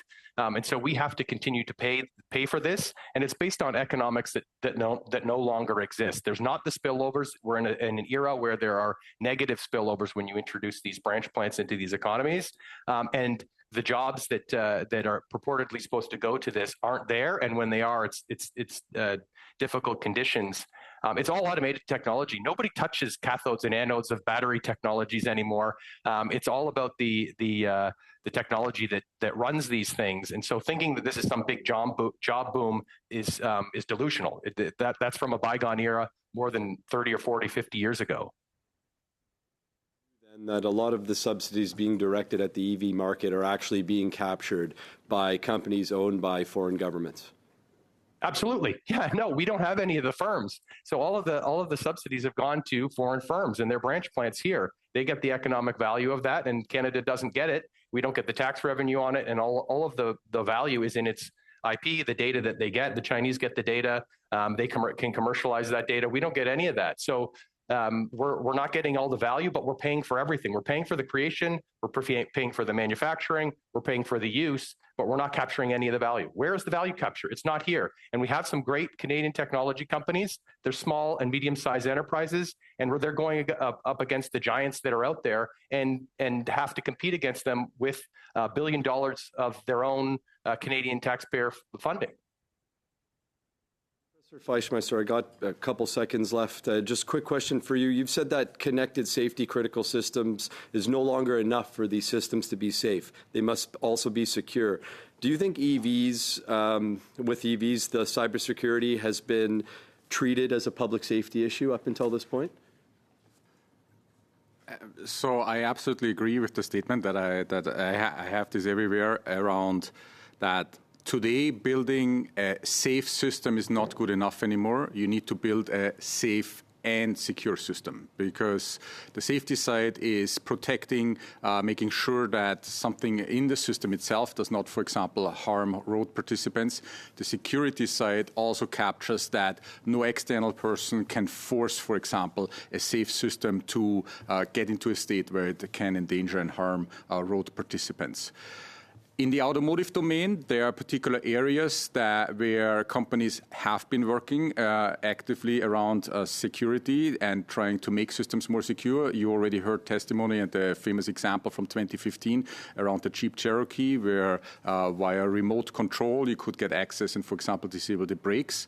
Since then, there have been a number of advances in the academic world, in the also academic and industry world together. However, one fundamental challenge around implementing comprehensive security measures in vehicles is the cost. To give you an example, if you add a single dollar... I'm sorry to interrupt, we're now a minute 10 over the allocated time for Mr. Goulet. I mean, there may be an opportunity for you to continue that with further questioning. Mr. Baines, the floor is yours for 6 minutes. Thank you, Mr. Chair. Thank you to our witnesses. And I, just off the top, I'm going to have to dispute some of the things Mr. Hinton's brought to the panel here. We're trying to move up the supply chain and not down. And this is simply a return. When we're talking about Chinese EVs, it's a 3% of the total. That's lower than the total number of imported Kias that come here. And we already see the value of Toyota and Honda, where Toyota is building cars right here in Canada. So I think the alarmist view is a little bit over the top. There's 125,000 direct jobs, 500,000 indirect. But my question I'll go to is Mr. McKinnon. We've heard a lot from the previous panel as well. The auto sector, we know what's taking place with respect to the tariffs. And I don't think, and again, Mr. Hinton talked about there's no inkling of free trade between the U.S. I think that's also false. So just moving forward here, in a recent report, Statistics Canada says wholesale sales, excluding petroleum products and other hydrocarbons and excluding oilseed and grain, climbed 2% higher to a total of $86.8 billion in February. So wholesale sales increased in 5 of the 7 subsectors, with motor vehicles and motor vehicle parts and accessories subsector up 6.1%. How can Canada's auto sector capitalize on these gains? Thank you for the question, Mr. Baines. Our perspective is that support for the entire EV supply chain, from mining, materials production is the best way for Canada to capitalize on a shift to electric transport and to capitalize on the need in global markets for our critical materials. So we're very happy to see some of the investments in the last year, and in particular in the past several months, related to the Critical Minerals Sovereign Fund, deploying new financial measures and new techniques to ensure demand for Canadian materials and support Canadian critical materials producers and providers. Okay, and the Prime Minister has been clear that Canada needs to strengthen trade, industrial partnerships with reliable allies. Canada recently deepened its strategic partnership with the Republic of Korea by signing a memorandum of understanding to strengthen Canada-Korea's industrial collaboration for future mobility, building on other MOUs that Canada has signed with global automakers to promote further cooperation. Is this the kind of partnership you think Canada needs to develop to remain competitive in the future? Thank you, Mr. Baines. Yes, exactly. We believe that these sort of partnerships with our allies in the domain of advanced technologies like EVs will create predictable markets for the metals, materials that we can build here in Canada and that are being built and produced with Canadian IP and support the development of industry and jobs across the coast to coast. Yeah, and what if we don't? Like, maybe speak to the fact that if we don't make these, cooperative, deals, like what happens if we? We've heard from the previous panel that other allied nations are working forward in this way, and if we get left behind, what happens? Certainly, I appreciate the question. I believe that, as we've heard from the previous panel, Canada has the natural endowment of minerals and materials. We have expertise. We don't believe that we need to be doing everything here to make an EV. We need to be able to work with our partners in Europe, in the United States. We need to find a way forward with the upcoming renegotiations or renewal of the agreement with the United States. We need to find ways that we add value to the rocks that come out of the ground here and turn them into the advanced technologies of the future. And so we need to act on that opportunity now, or we will continue to, extract material and have that value added elsewhere. Okay, and just maybe I'll continue sort of along that same pathway. Prior witnesses also offered different perspectives on whether Canada should maintain automotive regulatory harmony with the USA, which is looking to roll back the clock on things like emission standards or keep pace with the EU and other global partners. What's your view on that? My view on that is that we need a predictable pathway to EV adoption that will signal to the supportive EV industries like charging infrastructure and materials providers where the market is going, and will help support future investment and predictability into this industry. Okay. You know what, Mr. or Dr. Fischmeister, if you can shed some light on, you've talked a lot about sovereign sustainability in the context of electronics for vehicles and critical systems. And we've also heard from previous testimony that QNX software, which has already been sold to different Chinese EV manufacturers, would be a great system to use in terms of sovereign cybersecurity protection, one made and built in Canada. How can we turn our approach to focus more on the software of these connected vehicles, given that many of these cars are really computers on wheels, as we've heard from many of us? So that question's for Dr. Fischmeister. Okay. My opinion on this is that we should try and, of course, have a strong local economy around particular values, particular value that is brought into the automotive side. However, we will not be able to onshore everything, so we should be able to look worldwide for the best partners and the best deals, but still have checks and incoming inspections, for example, as you would have in a zero trust principle, on parts that come into Canadian systems to ensure that they're authentic, clean, and not compromised. Okay, thank you very much. Okay, Monsieur Saint-Marie, 6 minutes à vous. Merci, Monsieur le Président. Merci. Thank you very much, Mr. Chairman, and thank you for all the witnesses, and thank you for teaching us so many things. I very appreciated. Mr. McKinnon from the Alliance, and it comes to the supply chain. My first question, which is not linked to policies regarding electric vehicles, but rather with the latest decree Mr. Trump signed at the beginning of April, and where he changed the way that we calculate the tariffs on the steel and aluminium components within product. Before that, it was 50% of the value of the steel or the aluminium, and the president now said it was going to be 25% of the global value of the product. And for the last few days, we've been getting a lot of calls from different companies, and the Chamber of Commerce Federation of Quebec has just published a brief to alert us on this issue. Are you aware of Mr. Trump's decree, and are there any members in your alliance who have talked to you about this subject so far? Thank you very much for the question. No, there's no one in our alliance that has raised this question with us. I would say unpredictability of policy in the U.S. is more reason for us as an organization to support measures to increase materials production here in Canada and support a wider and holistic view of materials and battery production supply chains here in Canada, so we have a foothold in these mineral supply chains. Thank you very much. It is a subject that I think is going to become more and more important every day.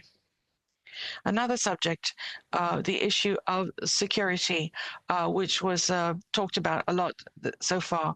I'd like to know what you think. Up until now, there were no critical infrastructure security standards, but C8 was adopted on cybersecurity by the House, which talks about certain standards for these particular infrastructures.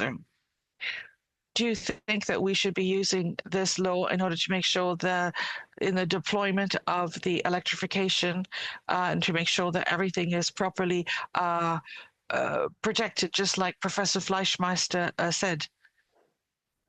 And also when it comes to electrification of public transport. Thank you for the question, and I'm very appreciative of the other witness testimonies today on security risks in critical technology supply chains. From our view, it is imperative that new deals made in investment in critical materials and mineral supply chains in Canada consider security implications. We're pleased to see under the new automotive strategy new considerations to protect IP for critical technologies in these partnerships, and very pleased to see an enhanced view of the CSIS mandate under the Security of Information Act that would look at strategic IP for companies in these supply chains. So again, as we talk holistic EV industry, we need to talk about holistic development of these clean technologies. We need to partner with other nations that are leading in these technologies. We need to bring our technology, our IP to global markets, and we need to do it in a way that protects business interests here and effectively transfers technology and information and capacity to build these things here as well. Merci. Thank you. So you said at the beginning of the supply chain, it's important to have the strategic and critical minerals. Another witness said to us, yes, we own them, but we don't have the technology to extract them. What do you have to say about this sort of argument? I would suggest that there are a number of companies in Canada that are leading in innovation on critical materials production and processing.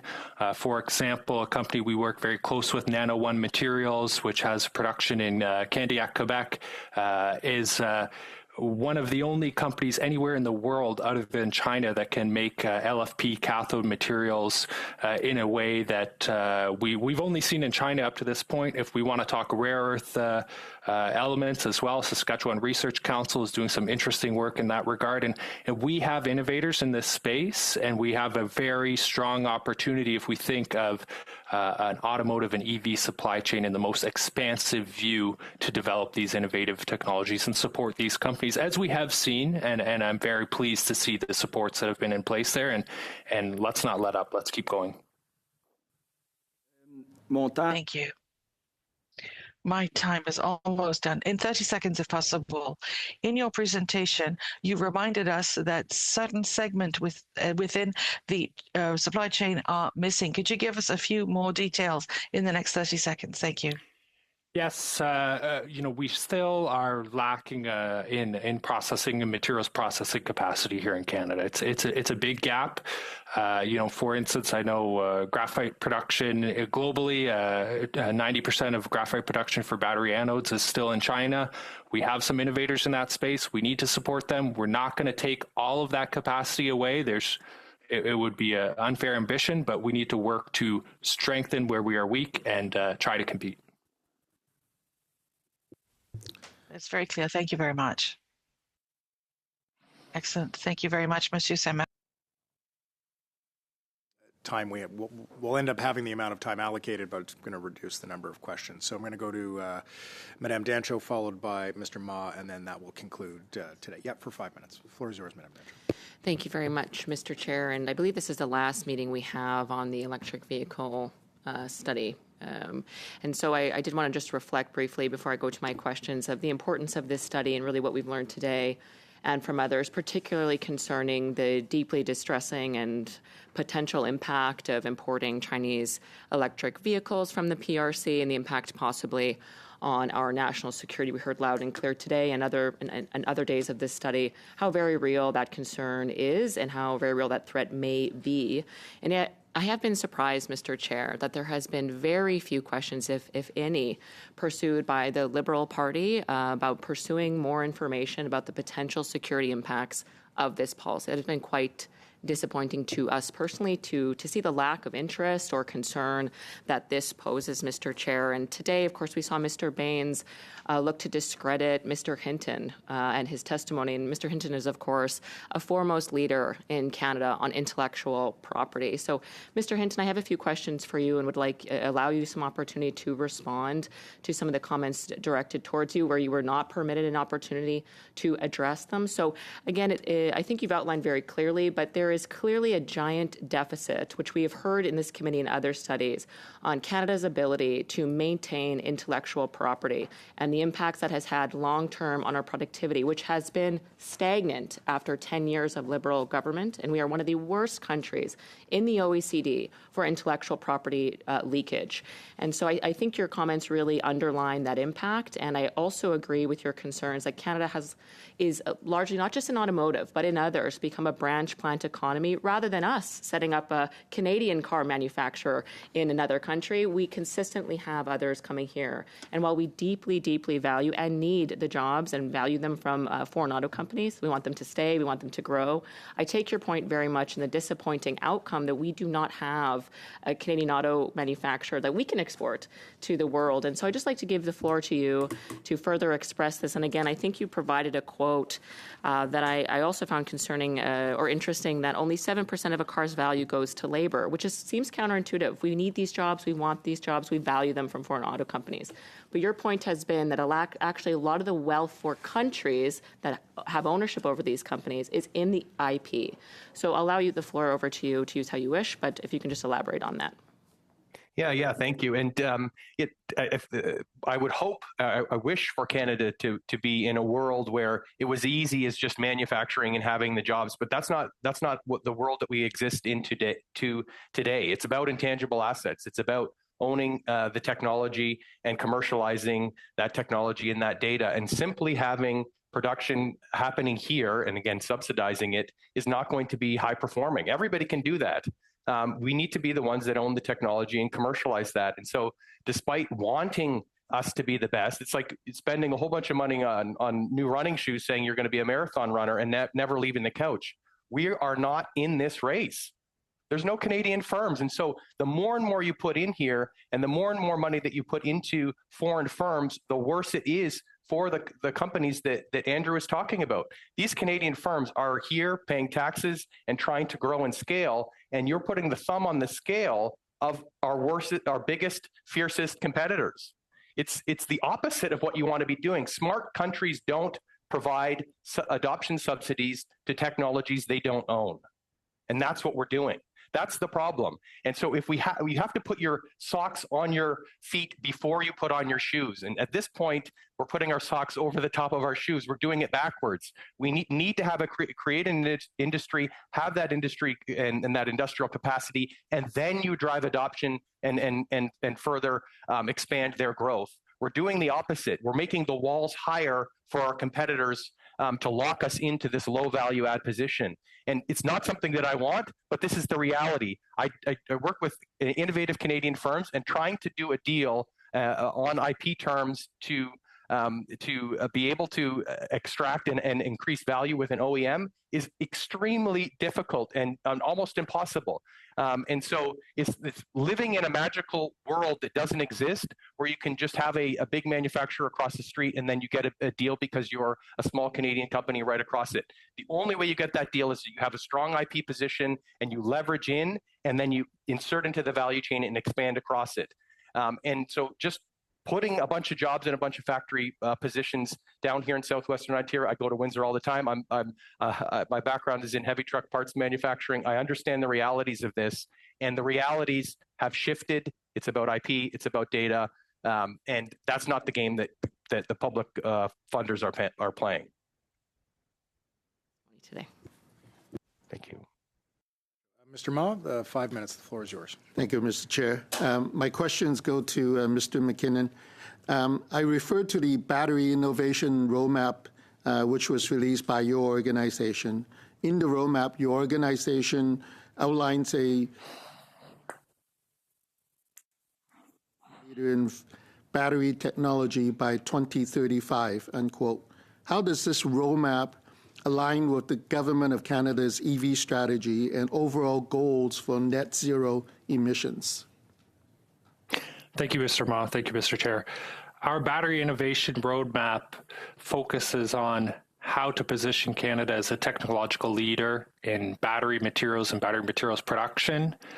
From our perspective, support for critical materials production through the Strategic Investment Fund, through the Critical Mineral Sovereign Fund, are ways that will increase funding for this supply chain and increase supply for critical materials producers in Canada. We've also seen several specific investments into Canadian companies that are leading in these innovative battery production space. The roadmap further notes, quote, the global landscape of battery innovation is shaped by the strategic efforts to advance their battery technologies and secure position in the market. Countries like China, the United States, the European Union, South Korea, and Japan have set ambitious production and innovation targets forward, unquote. Given this landscape, what steps would the Government of Canada take to ensure long-term global competitiveness in battery technology? Thank you, Mr. Chair. I believe that focusing on which niches of battery production and battery technology Canada can excel in will be amenable to becoming not necessarily a leader, but an important global player in battery production. We know this requires a holistic approach that looks at the consumer demand for electric vehicles, battery production for electric vehicles, battery and cell production for EVs and other applications as well. So we really need a holistic view that considers multiple segments and multiple industries in this battery supply chain, including mining, chemicals industries, down to final manufacturing and vehicle sales. What existing strengths or advantages can Canada leverage to succeed in the global battery market? I would suggest that there are a number of strengths. Of course, auto manufacturing footprint, I think, can't be discounted, even though we do know that, auto manufacturing is led by foreign firms. But, there is an opportunity for EV production base in auto manufacturing to have a spin-off effect and support battery innovation. Innovation and research, I think, is our real strength, and we have seen innovative battery and battery production research from multiple nodes in Canada over the years. Now, I think there's more of a recognition of how important that is. So let's act on that, and let's make sure that we support those firms and ensure that that IP grows here. I'm mostly in agreement with Mr. Hitch's remarks. We need to protect Canadian IP and battery materials production and support those firms. In the battery innovation roadmap, you also indicated, in addition to your 2025 pre-budget submission, your main recommendation is for the Government of Canada to create a national battery alliance to support battery innovation and national battery alliance needed here in Canada. Thank you, Mr. Ma. Equivalent jurisdictions, Japan, Europe, China, have embarked upon long-term strategic approaches to developing battery production. As I noted, this industry requires coordination between minerals producers, chemicals industries, and final off-takers, vehicle producers, storage providers, and defense industries. So having a national battery alliance has been the mechanism in Europe, Japan, and Korea, and China, and elsewhere to coordinate the complexity of this advanced technology industry. Thank you, Mr. Ma. Okay, colleagues, that brings us to the end of the second panel. Thank you very much to witnesses for appearing before us here today and contributing to the study that we have undertaken over the course of the past few weeks. And just to correct Madame Dancho, we actually do have one meeting left on EVs. We do have some further business to attend to. Witnesses, we're going to let you go. Hope you have a great rest of your day. And again, thanks for availing yourselves to the committee. Thank you, Mr. Chair. I'd be remiss if I didn't mention that it is Madame Dancho's birthday today. And of course, I know she doesn't like surprises, but she does like gifts. And as a result, not only have her staff brought some things for members to snack on later, but we've also awarded a 1064 that we're going to provide her an opportunity to dive right into. And I couldn't think of a better present for our colleagues. So, Madame Dancho, happy birthday to you. And I'll take the opportunity to pass the floor to you to speak on an important matter that you'd like to bring to the committee's attention. Yes. Well, thank you very much, Mr. Chair. Of course, we deal with very serious matters at this committee, but I appreciate the good-natured and good-humored well wishes on my birthday. So thank you for that. Very kind.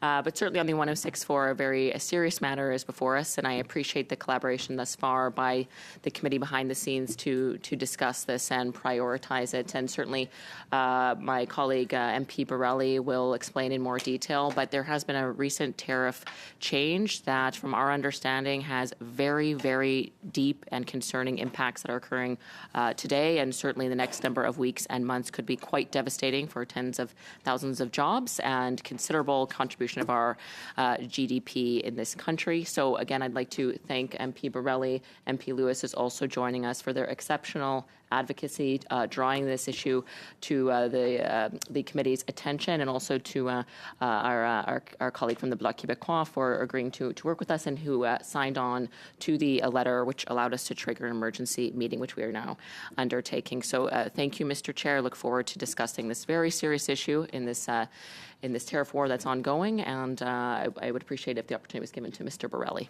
Madame Borelli.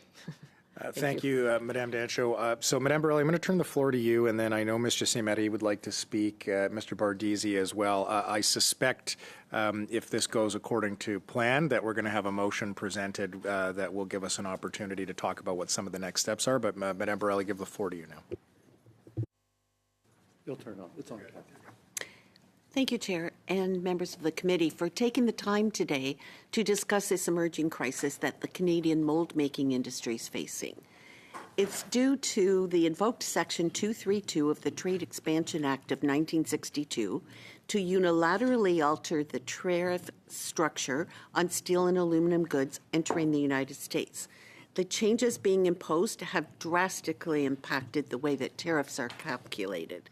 One of the many cases I heard from in my area was that a company, before the April tariff was applied, would have paid $1,473 in tariffs. The day after the tariff was applied, that same mold, which was about a $200,000 value, had a change in tariff price to just over $33,000 overnight. This change will put many of our mold makers out of business virtually overnight. With that, I move that, given the United States has invoked Section 232 of the Trade Expansion Act of 1962 to unilaterally alter the tariff structure on steel and aluminum goods entering the United States. These changes have reportedly resulted in dramatic tariff increases for members of Canada's mold-making industry. The impacts extend beyond mold making to the broader metallurgical processing sector and advanced manufacturers that rely on cross-border trade. And this policy threatens thousands of Canadian jobs, the families they support, and critical links in Canada's domestic manufacturing supply chain. The committee, pursuant to Standing Order 1082, undertake a study of at least 2 meetings to defend the interests of Canadian workers and taxpayers by examining the economic and supply chain impacts of these tariffs and assessing potential policy responses available to the Government of Canada. Invite the Minister of Industry, the Minister of International Trade, representatives from the Canadian Association of Mold Makers, and other representatives, experts, and stakeholders selected by parties to testify before the committee in relation to the study. Begin the first meeting of this study no later than Thursday, April 23rd, 2026, and once begun, give priority to the study over all other matters and report its findings and recommendations to the House. Thank you. Okay, thank you very much, Madame Borelli. So, colleagues, we're now entering into conversation about the motion that's been presented. I have Monsieur Saint-Marie and Mr. Bardisi. If there are other members that would like their names added to the list, if you could just indicate that as we go by, that would be great. And then I've got a couple of suggestions I'd like to make just in terms of the timing and the schedule, but allow for the conversation first, and then we can frame the discussion around that. Monsieur Saint-Marie, la parole à vous. Merci, Monsieur le Président. Thank you, Chair. First of all, I'd like to say happy birthday to my colleague. That's great news. And I'd like to thank her and her colleagues for having alerted us as to the urgency regarding the situation, the consequences of this most recent decree. Yes, the mold sector is affected, but as Ms. Borelli mentioned, it is the entire industry that exports to the U.S. Materials that contain aluminum or steel. The Americans found that it was too difficult to calculate 50% on the component, so they said that they're going to tax 25% of the total value. And when I was contacted by my conservative colleagues, I received a call from the Joliette Economic Development Corporation that deals with small businesses. I also had some discussions with small businesses who have said that if this system is left in place, we will have to close our doors. We're talking about multi-generational businesses who have gone through the first wave of tariffs and who have benefited from the federal government's investments over the last number of years, who are telling us that this won't be enough. Given this new reality, we're going to have to close. And so I'll give you an example. A product that is sent in the U.S., it's about $500,000. They paid $40,000 in tariffs. And as of this new decree, It's going from $40,000 to $140,000. A $200,000 product, they paid $7,500 in tariffs. Now they're paying $48,900, almost $50,000. So it's not complicated. These businesses will close. And yesterday, when I was in contact with the ministers privately, in fact, all the ministers weren't aware of the situation, and this is why it's so important that we have an emergency meeting on this subject.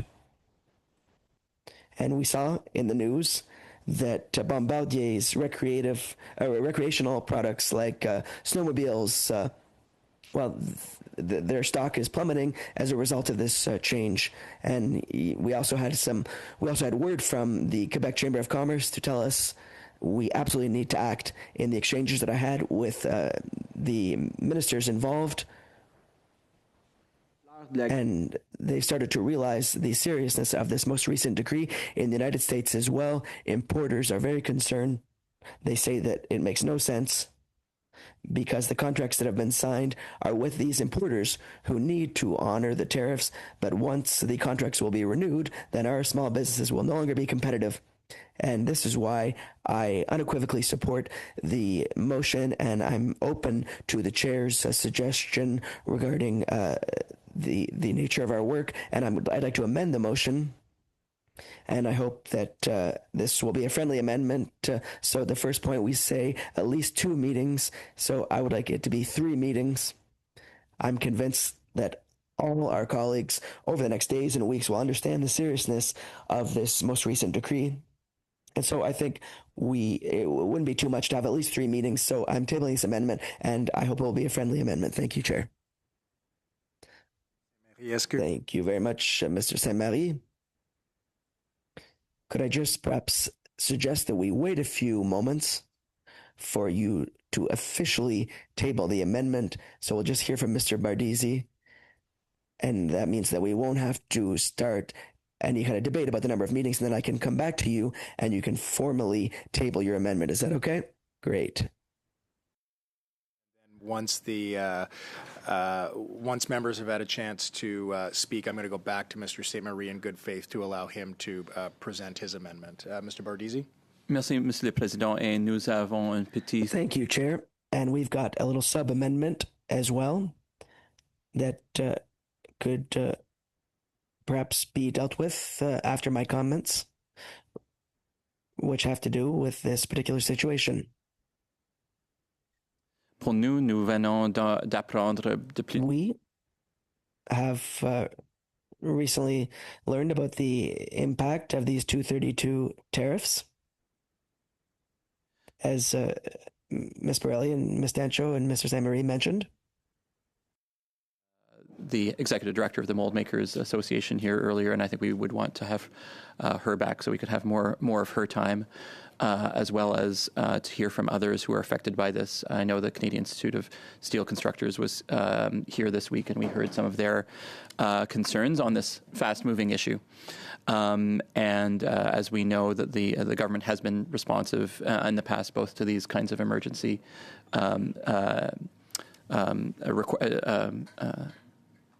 committee deliberations and having, I think, acted quickly in response to the collective work of the committee.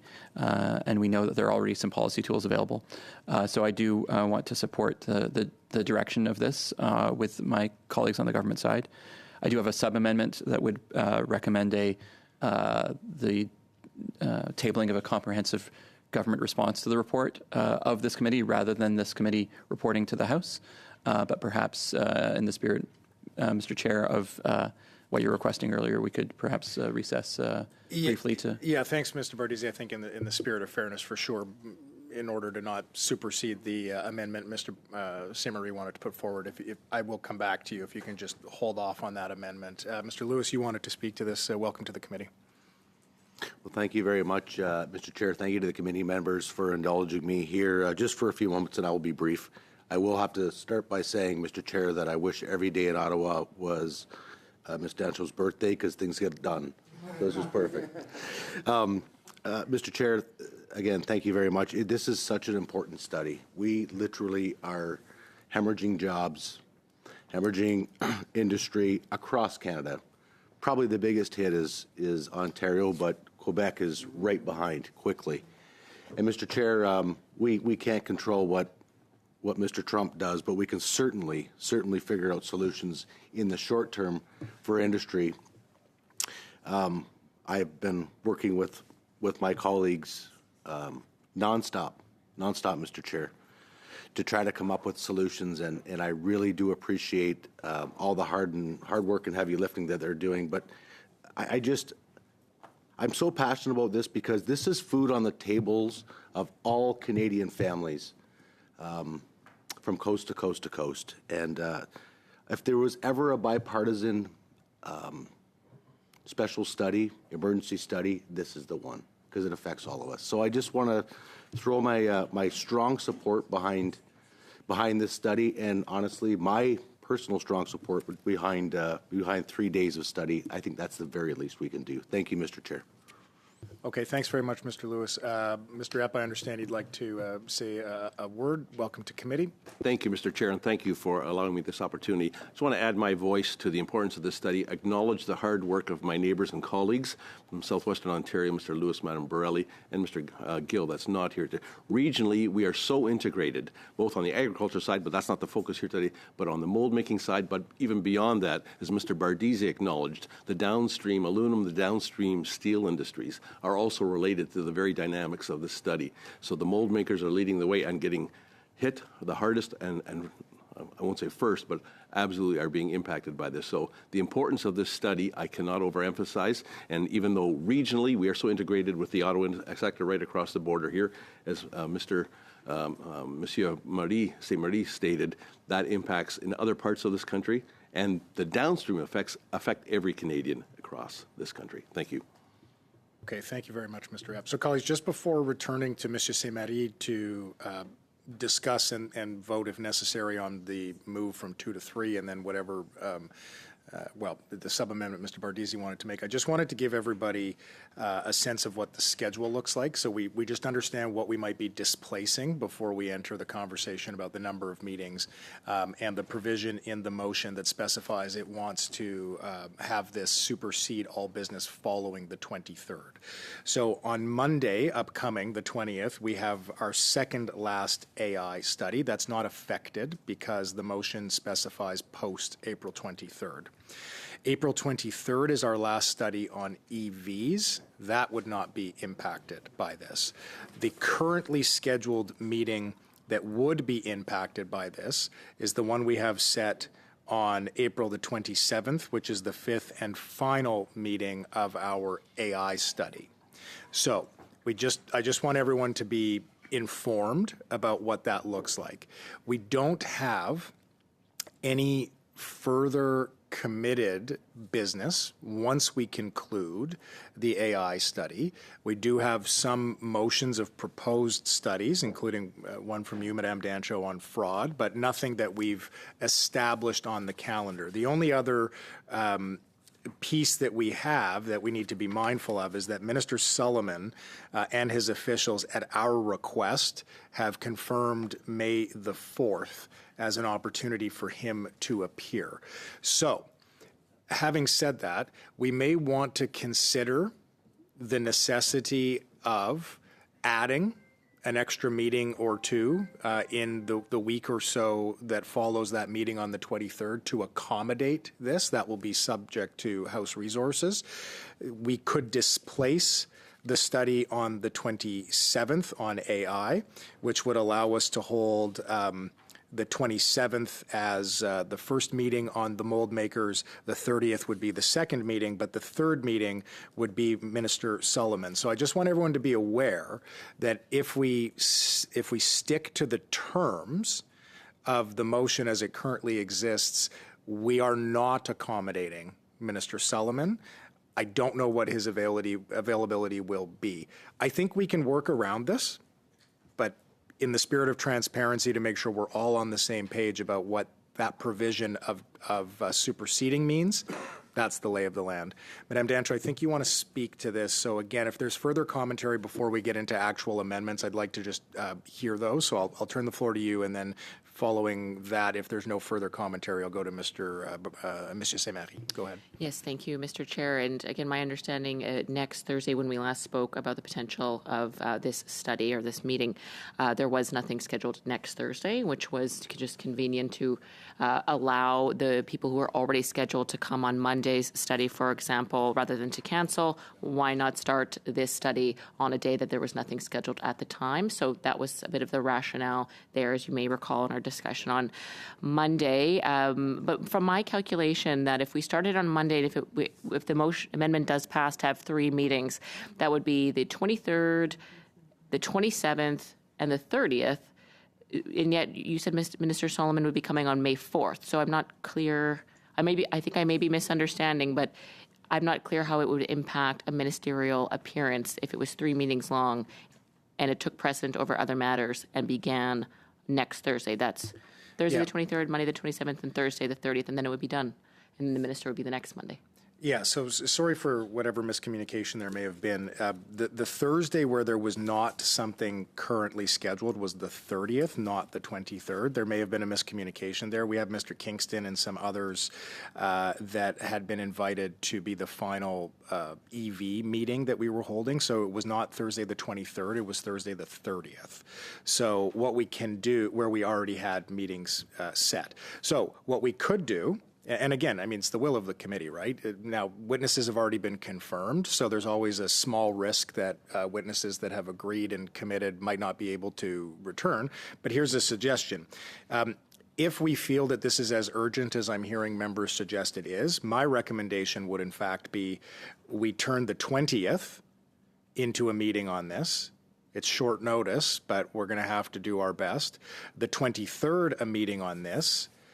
The 27th, a meeting on this, bump our EV final meeting and our AI final meeting, and it would not mean that we have to disrupt Minister Sullivan's appearance. So in other words, we're taking the final AI, the final EV, we're moving them in order to accommodate what is 1 open space and 2 currently occupied spaces, which would deal with the urgent nature of this discussion. We'd have to accept 2 things. 1, witnesses that have currently accepted our invitations may no longer be available. That's the first thing. The second is puts a fair amount of pressure on the clerk and her team to get witnesses ready to go for Monday, but I suspect that members around the table have been in contact with industry officials who would drop most things in their calendars in order to make this work for Monday. So I would just simply insist to members around the table that if this is what we agree upon vis-a-vis the schedule, that you assist the clerk in making sure that those witnesses are picking up their phones right away and making themselves available to the committee. So I'm just kind of looking for some guidance.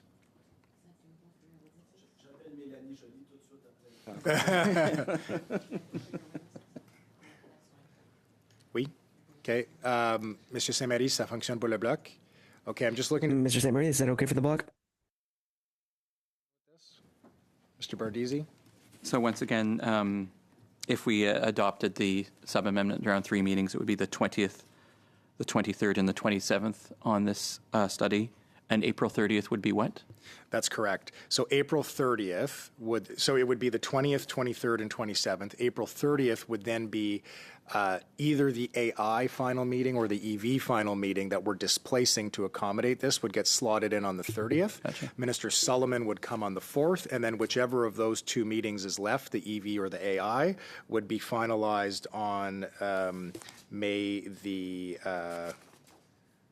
7th. You're okay with that? Yes.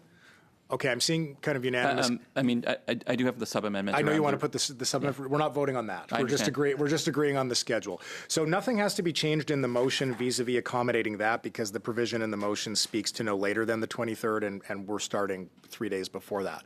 Okay. Monsieur Saint-Marie, vous avez un amendement. Mr. Saint-Marie, you have an amendment, but I'd just like to see, does anyone have a problem with 3 meetings? No? It's just that we just took a look at the calendar. And so we're going to approve the amendment, and in the spirit of cooperation, I'd just like to say that our sub-amendment should be discussed at the same time. It doesn't necessarily need to be a sub-amendment. It's an amendment if we don't need to vote. On a calendar that was inclusive of 3 meetings, I don't know that it's necessary for Monsieur Saint-Marie to put forward an amendment calling for 3 meetings if we've agreed upon it.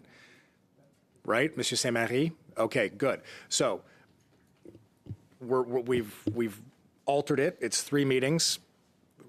Unanimous consent does that for us. So you want to put forward now an amendment to the motion, Mr. Bardisi, and I'm going to offer you an opportunity to do that.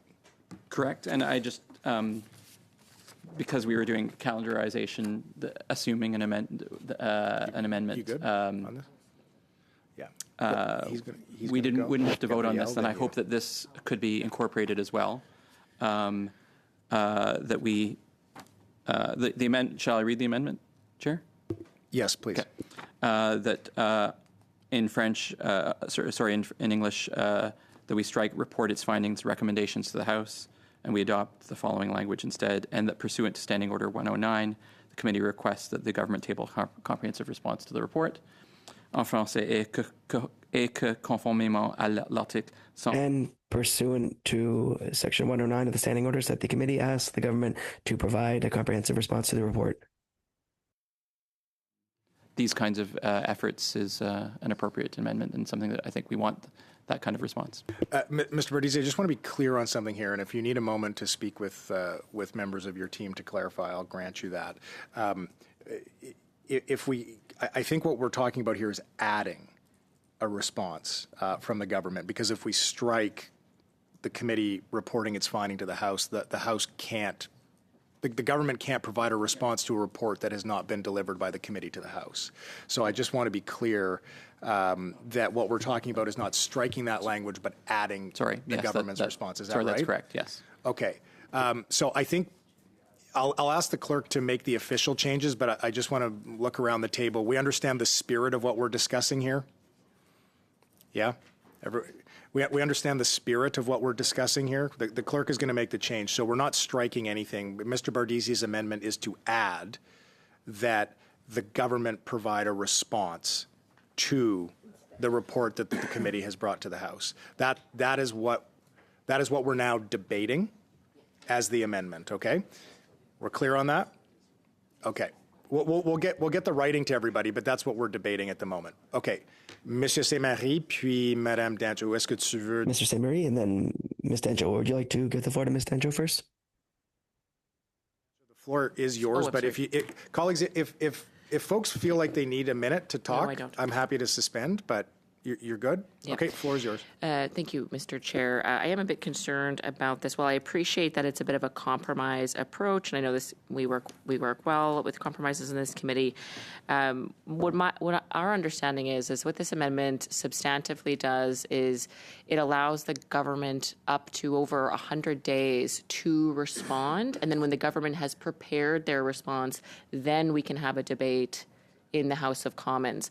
Whereas how we, the Conservatives, have worded this motion, a debate would be much more imminent in the House of Commons, meaning that representatives from all major parties would have the opportunity to debate, ask questions to the government and other parties about the impact and the magnitude of what's transpired over the last number of weeks with the American administration's changes to the tariffs.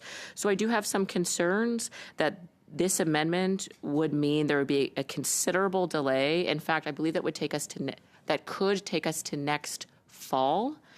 This debate needs to happen now on the floor of the House of Commons, Mr. Chair, and we are really not amenable to any amendment that would delay it until fall, or could potentially delay it until fall. Okay, thank you very much, Madame Dancho. Madame O'Rourke, I do see you've had your hand up. I apologize. I'm not sure where in the order it went. Monsieur Saint-Marie m'indique on peut... Mr. Saint-Marie is telling me that we can give you the floor before him. So over to you, and thank you for your patience. Il n'y a pas de problème. Merci. Thank you. No problem. Thank you. I appreciate the bipartisanship approach to this. As you know, Guelph is a large manufacturing sector. In fact, it's 16,500 jobs in the city. And I've been speaking with the president of the Chamber of Commerce this morning. So completely agree that 3 meetings is better than 2, that we want to have a good response. But I also think there's a lot of value in having the government provide a written response. And it doesn't mean that we can't be working on it in between. And in fact, I think you're hearing the commitment from the Parliamentary Secretary to Industry, Mr. Bardisi. And we just all want to do as much as we can in the fastest period of time for the folks who are again impacted by these unjustified, unfair Section 232 tariffs. And so I just wanted to be clear for folks that this is really affecting all of Canada, all of Southwestern Ontario, and that while the conversation is important, I fully agree this should supersede the other 2 studies that aren't as urgent as this one. But that a government response so that everyone can see the steps that are being taken, I think that is also adds value. Okay. Thank you very much. Monsieur Saint-Marie, la parole à vous. Merci, Monsieur le Président. Thank you, Chair. I'm very pleased that we were able all together to talk about this motion, and that everyone with us here and online recognizes the seriousness of the situation. It affects many places, as Ms. O'Rourke just mentioned to us in telling us about her riding. So I would like us to be able to compromise and work together. However, accepting the sub-amendment that became the amendment means that this subject isn't important enough to be brought forward to the House by this committee. But I have the impression that this is a very urgent situation. We need to act. I understand that for the government, this would mean that it would have less time in the House to discuss its priorities. But yesterday, my leader asked the Prime Minister, and he wasn't aware of this issue. So if we were to take a few hours in the House over the next weeks so that all parties can discuss this situation, is that so bad? I would tend to be against this proposal, given the urgency and importance of this situation, but I'm open to what my colleagues have to say. Thank you. Okay. Thank you, Mr. Saint-Marie. I think it's a natural moment to take a quick break. I've got 5 hands up from members. So the current speaking order is as follows: Madame Dancho, Mr. Falk, Mr. Lewis, Madame Borelli, and Mr. Epp.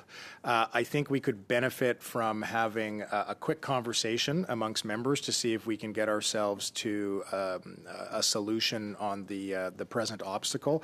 I have asked the clerk to see if we can find a few more minutes of resources as to not rush the conversation, because we've already agreed more or less on the principle of the next set of 3 meetings. Where we're debating now is going to be on what we do with the sum of those conversations. So in order to allow us to start that set of discussions next week properly, I think it makes sense for us to create the time and space now to come up with an agreed upon direction, if possible, so that we're not going into next week still debating this. With that, I'm going to suspend briefly, and we'll come back in a few moments.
Okay, colleagues.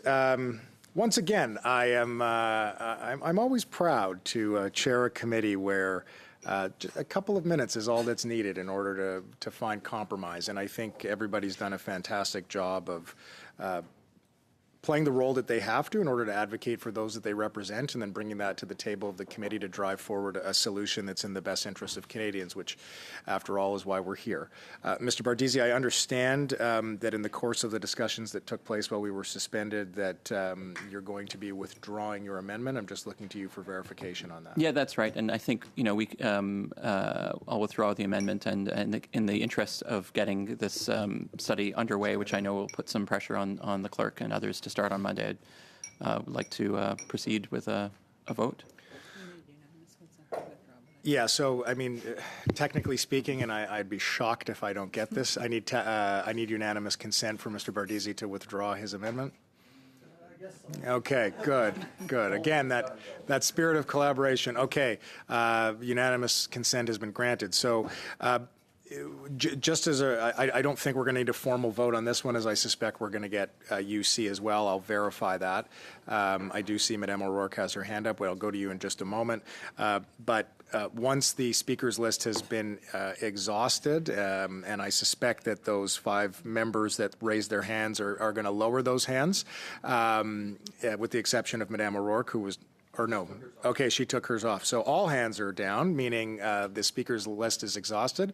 We'll go to a vote. I just want to remind colleagues that the only change that was made to the original motion Ms. Borelli presented a few moments ago was that it's now 3 meetings. Otherwise, it's intact. So with that, I'm going to look around the table to see if there's any opposition to the motion passing as is. There is not, so we're going to call that successfully passed. We will begin the first study on this emergency study, the first meeting rather on this emergency study on the 20th, followed by the 27th, followed by the 30th, at which point the subsequent meetings will be returned to the schedule of the final EV and final AI without moving Minister Sullivan's appearance. Again, I'm going to insist that members are in touch with the clerk immediately to begin ensuring that witnesses avail themselves to the committee next week. With that, meeting adjourned.